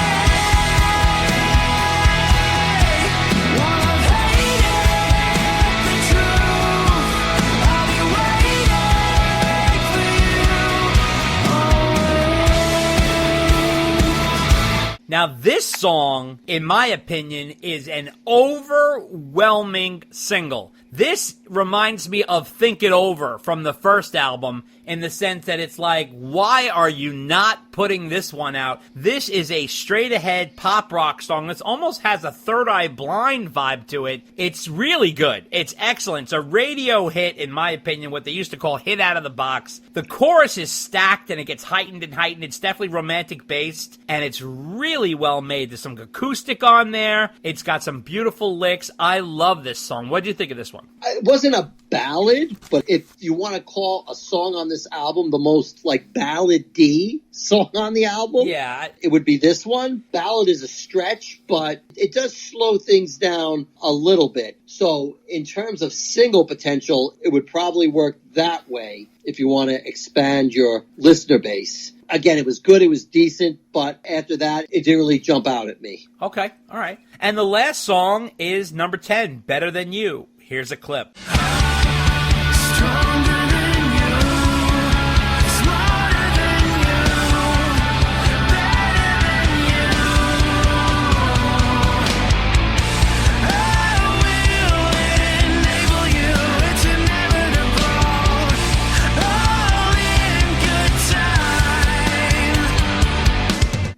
To be honest, I thought this was sort of a weird way to end the album. I thought it should have been somewhere in the middle. I don't know. Would you have ended the album with Take a Bow, Dave, with the big sort of epic? Actually, I have the completely opposite take on this. I thought it was a good song to end the album with. Oh, okay. Okay. Yeah, I have a completely different perspective. Okay. Well, this song is very melodic, but has a heavy bass. The music is fantastic. I like the music better than the vocals. This one I found just a little bit whiny. The production is cool on this one, though. I really enjoyed that. Some great melodies. Just a little bit of a Beatles flavor in this one, I think. But I really enjoyed it. However, I don't know if I would have ended the album on it. I thought I would have put it more in the middle. I wonder, like, do you put Take a Bow in the middle? Or, like, last time he ended the album with Stone, right? Wasn't that the closer of the album? Or I don't know if you could count what the end of that album is anymore because they kept adding songs onto it. Well, if you're talking about the last song on the album as it was intended before they put Distance on there. Oh, that's right. Then, yeah. Right? Distance, right. So then I would argue, I would say yes. Okay. I thought that was a great way to end the album. Okay. And that was a great song and a great album ender, if it had truly been the album ender. Would you have moved Take a Bow, or would you leave it right in the center? No, I like it in the middle because it breaks apart the album a little bit. Okay, all right, that's true. I would leave it there, and I would leave Better Than You at the end. Okay. Because I've said this before about other albums, Dave. I like a big, old, great, powerful song to end the album. Okay. if you end the album on like a low note or an acoustic song, which a lot of artists do, they like to fade out, the cool down, lightly breathe, the cool down, and do it. And I totally get that point of view, but that doesn't work for me. Like when David Lee Roth ended A Little Ain't Enough with a drop in the bucket, like that's the way to end an album on a high note. Because you're like, yeah, that was great. Right. Instead of like, it's kind of like a concert almost. Yeah, like, I got you. To me, like you want to end the concert on like a big old high note, people are screaming and cheering, and not necessarily on a ballad. So I like this song as an album ender. Interestingly, it has a fade out, which I don't think any of the other songs have on the album. And you don't hear a lot of fade outs today. No, you don't, which is, and it's funny you say that, Dave, because I read an article recently, like, when we grew up with music in the 80s. All the 80s, fade-outs. Right. Apparently the 80s was like the king of the fade-out. Exactly. And it was just such a part of what we grew up with. We didn't know anymore. I know. Until, like, people were finally like, oh, this is ridiculous. We were going to play through the whole song. So eventually that went away. But this song actually fades out, I think, successfully towards the end of the album. It's the second longest song on the album, interestingly. I will say that the one thing that bothers me about this song is that there's a kick drum in the song. Well, there's a kick drum in all the songs. Yeah. But the kick drum in this song is really noticeable. You think it's too heavy? I do think it's too heavy. Okay, and here's the interesting part. Yeah. I listened to this album at home, and I listened to it in my car, because I had to listen to the album to review it, right? And I noticed that when I was in the car, the kick drum in the whole album was a lot more noticeable. Okay, yeah. And normally I don't notice differences like that. Like if I listen to it in my car and I listen to it at home, it's basically the same, except the bass isn't as good in my car because I can hear the road and I can't appreciate the bass as much. Right. Unless, of course, you're Billy Sheehan, because he just blows everything away. Right, of course. But the kick drum, and I don't think I've ever said this about any song, but the kick drum was so overpowering while listening to it in my car. It was like almost detrimental. But when I listened to it at home, it wasn't as bad. It blended it in, but it kind of took away from the song for me. So I don't know if it was in the mix or whatever. Other than that item, I thought it was a good song. I thought the background vocals, I see where your Beatlesque comment is coming from, because there were those Beatlesque background vocals coming in there. Great song to finish with. The kick drum kind of ruined it for me, but other than that, it was a good way to end the album. Okay, cool. Excellent. So now, obviously, the question is, which is better, Mammoth 1 or Mammoth 2? And for me, it's very difficult. It's sort of a dead heat, and I really am going to have to wait to see how Mammoth 2 settles in, because obviously Mammoth 1 has settled in. It's been years since I've had that album, and I love that album and listen to it all the time. So I really have to feel how this one settles in. I think, to be honest, that it's clear that his musicianship has definitely upped. That is huge on this album. Totally agree with you. His Absolutely. playing is ridiculous. You can feel that this guy has toured. He has a lot of years under his belt, even though he's a young man. He's done a lot at this point, and he's done a lot of playing. You know, he's in his early 30s. I'm not saying he's old, but you make it sound like he's 18. Well, in the course of a career, you got to remember, I guess he's sort of young in his career. I'm not talking about so much his person. Like, this is his second album, but if you remember, this guy has been playing and touring for like 15 years. Or more. So, you know, with all his years playing and touring with Van Halen count as playing and performing. It's not so much that he was writing and recording. You know, he has been working on Mammoth for 8 years. So now he has all of that under his belt, all that recording and writing. He went around the world and he's played with his band. Now all of that really comes through when you're playing on this album, and it's clear that he's become very masterful at a young age.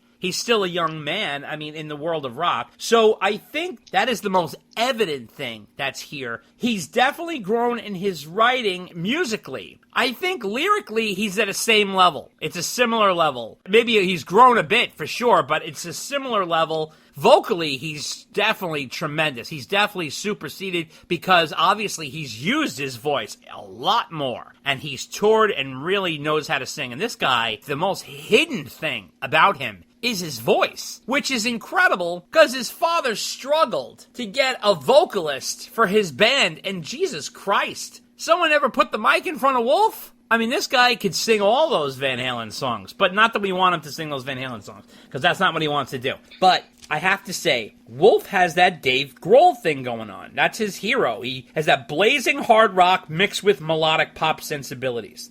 And the album is a triumph. He has totally escaped the sophomore slump. And that is a good thing for us and for him. You know, we're excited that he is carrying on the Van Halen legacy. When I say the Van Halen legacy, I don't mean Van Halen the band. I mean the family legacy, in the sense that he is continuing on the music from the Van Halen family, not the Van Halen as a band legacy. So that is good news, and that is something that Ed would be thrilled with. His playing, like I said, is just tremendous. His songwriting is stronger, so that is good. After all of this, it's up to him to see what he wants to do with it, but it proves that he's no fluke, that he is the real deal, just like Ed told us many, many years ago. So now on the album, in the liner notes, he writes a little note to Ed. I'm going to read it to you. Dad, you inspired me before I even knew it, and will continue to for the rest of my life, on and off the stage. Every moment we shared was a gift. I love you and miss you more than I could possibly put into words, Pop. So that was a beautiful thing that he wrote. And then, of course, he did thank yous to his mom and to Pat and Stacy Bertinelli and his fiancee Drea, Matt Bruck, Elvis Biscuit, and Al as well. So that's all on the album, and I thought that was a beautiful thing. And you know what? Listen, the fact that this guy is continuing his father's legacy, not by playing like his father, not by playing his father's music, by taking the talent that he was born with, bringing it to 5150, and making his own music. That is the biggest tribute Ed could possibly ever ask for. So kudos to Wolf. Congratulations. What do you think, Dave? Well, I agree. That is the best legacy he can leave, and what Ed would have wanted is him doing his own thing. I think it's obvious that Wolf can play and play well. I think he writes decent songs musically. I found this album, there are a lot of songs that started getting samey for me. Maybe that's because I haven't had a chance to listen to the album enough times yet. I think that's the biggest danger on this album, is that the songs start blending together. I think part of that might be because of the production. Everything is just so smushed and compressed together that it doesn't help differentiate the songs all that much. I think lyrically he's okay. I mean, he didn't write any Sammy Hagar duds, that's for sure. No. But I think lyrically, he consistently writes about the same topic, which is this relationship isn't working out. You're hurting me. I'm not liking it. We got to go to Splitsville. That seems to be a constant theme on this album. It's okay. That's what you like to write. If he does branch out and find other things to write about, I don't think that would hurt him at all. As of right now, I like the first album better than I do this one. I don't think it's a sophomore slump by any stretch of the imagination, but I don't know. I guess the songs from the first album just jumped out at me more, or spoke to me, for lack of a better term. He's getting lots of good reviews. From all the reviews I've seen, he's getting like 8 out of 10s. So there's certainly a lot of appreciation from music fans, certainly music critics that are liking what they hear. So, don't listen to me. What do I know? I'm just an old fart dad doing a podcast. So saying, well, this music's all right, but it's not my cup of tea. And, I mean, quite bluntly, that's where I'm coming from. But I certainly do have an appreciation for his talent. He's obviously got it. I mean, the guy played everything on the album, except for, I think one little thing his Uncle Patrick played on. That was just a joke, yeah. Right. So you got to give the guy credit for that. I mean, he's playing everything. He's writing everything. He's singing everything. I mean, the guy's just got oodles of talent, and I just think can only get better from here. Yeah, and I'm going to say also, it kind of reminds me of Van Halen 2, in the sense that it is a really amazing sequel to a classic. So that's what I really feel about it. Van Halen 2, which I think is 10 songs too, if I remember correctly. It really has a really great ride after this incredible debut. That's interesting because I don't see Van Halen 2 that way. Really? I see it as like some songs that weren't good enough for the first album, so they put them on the second album. Now, admittedly, there are quite a few killer tracks. I think that album is tremendously I don't think underrated. it rises to the level of the debut. I understand that, but the debut has all the classics on it. I agree. However, I think Van Halen 2 is incredibly underrated. It really is overshadowed by Van Halen 1 because Van Halen 1 has Running with the Devil and he talk about love and Jamie's Crying and all the big ones.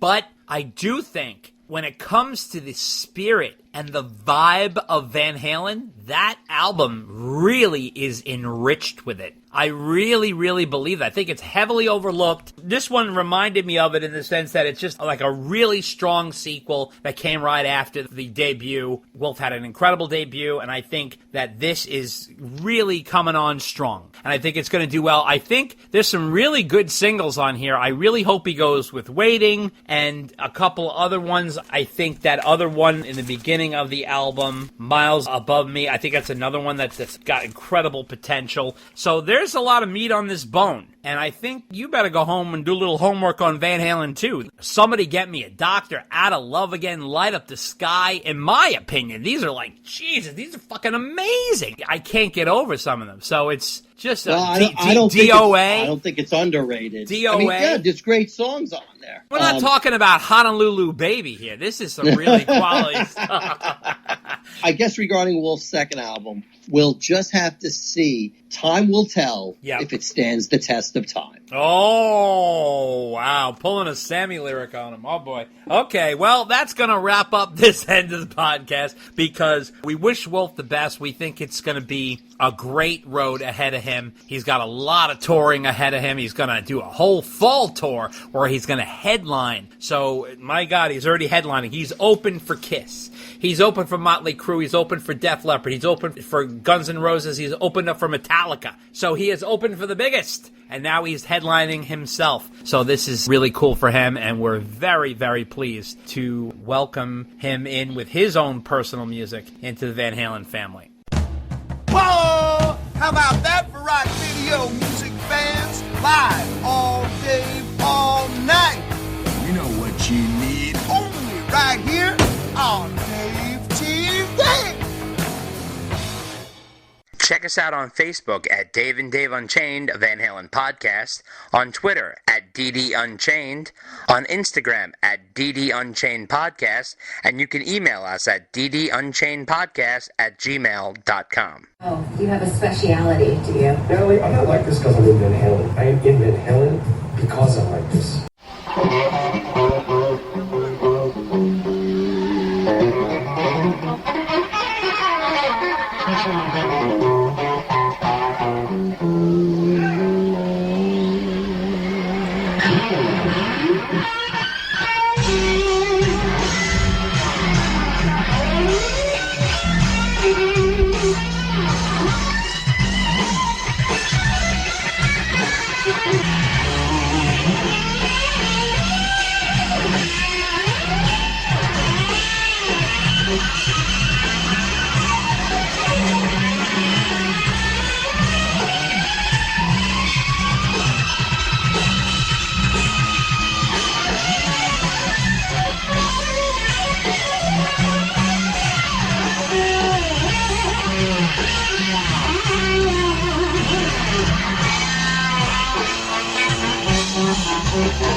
Wow.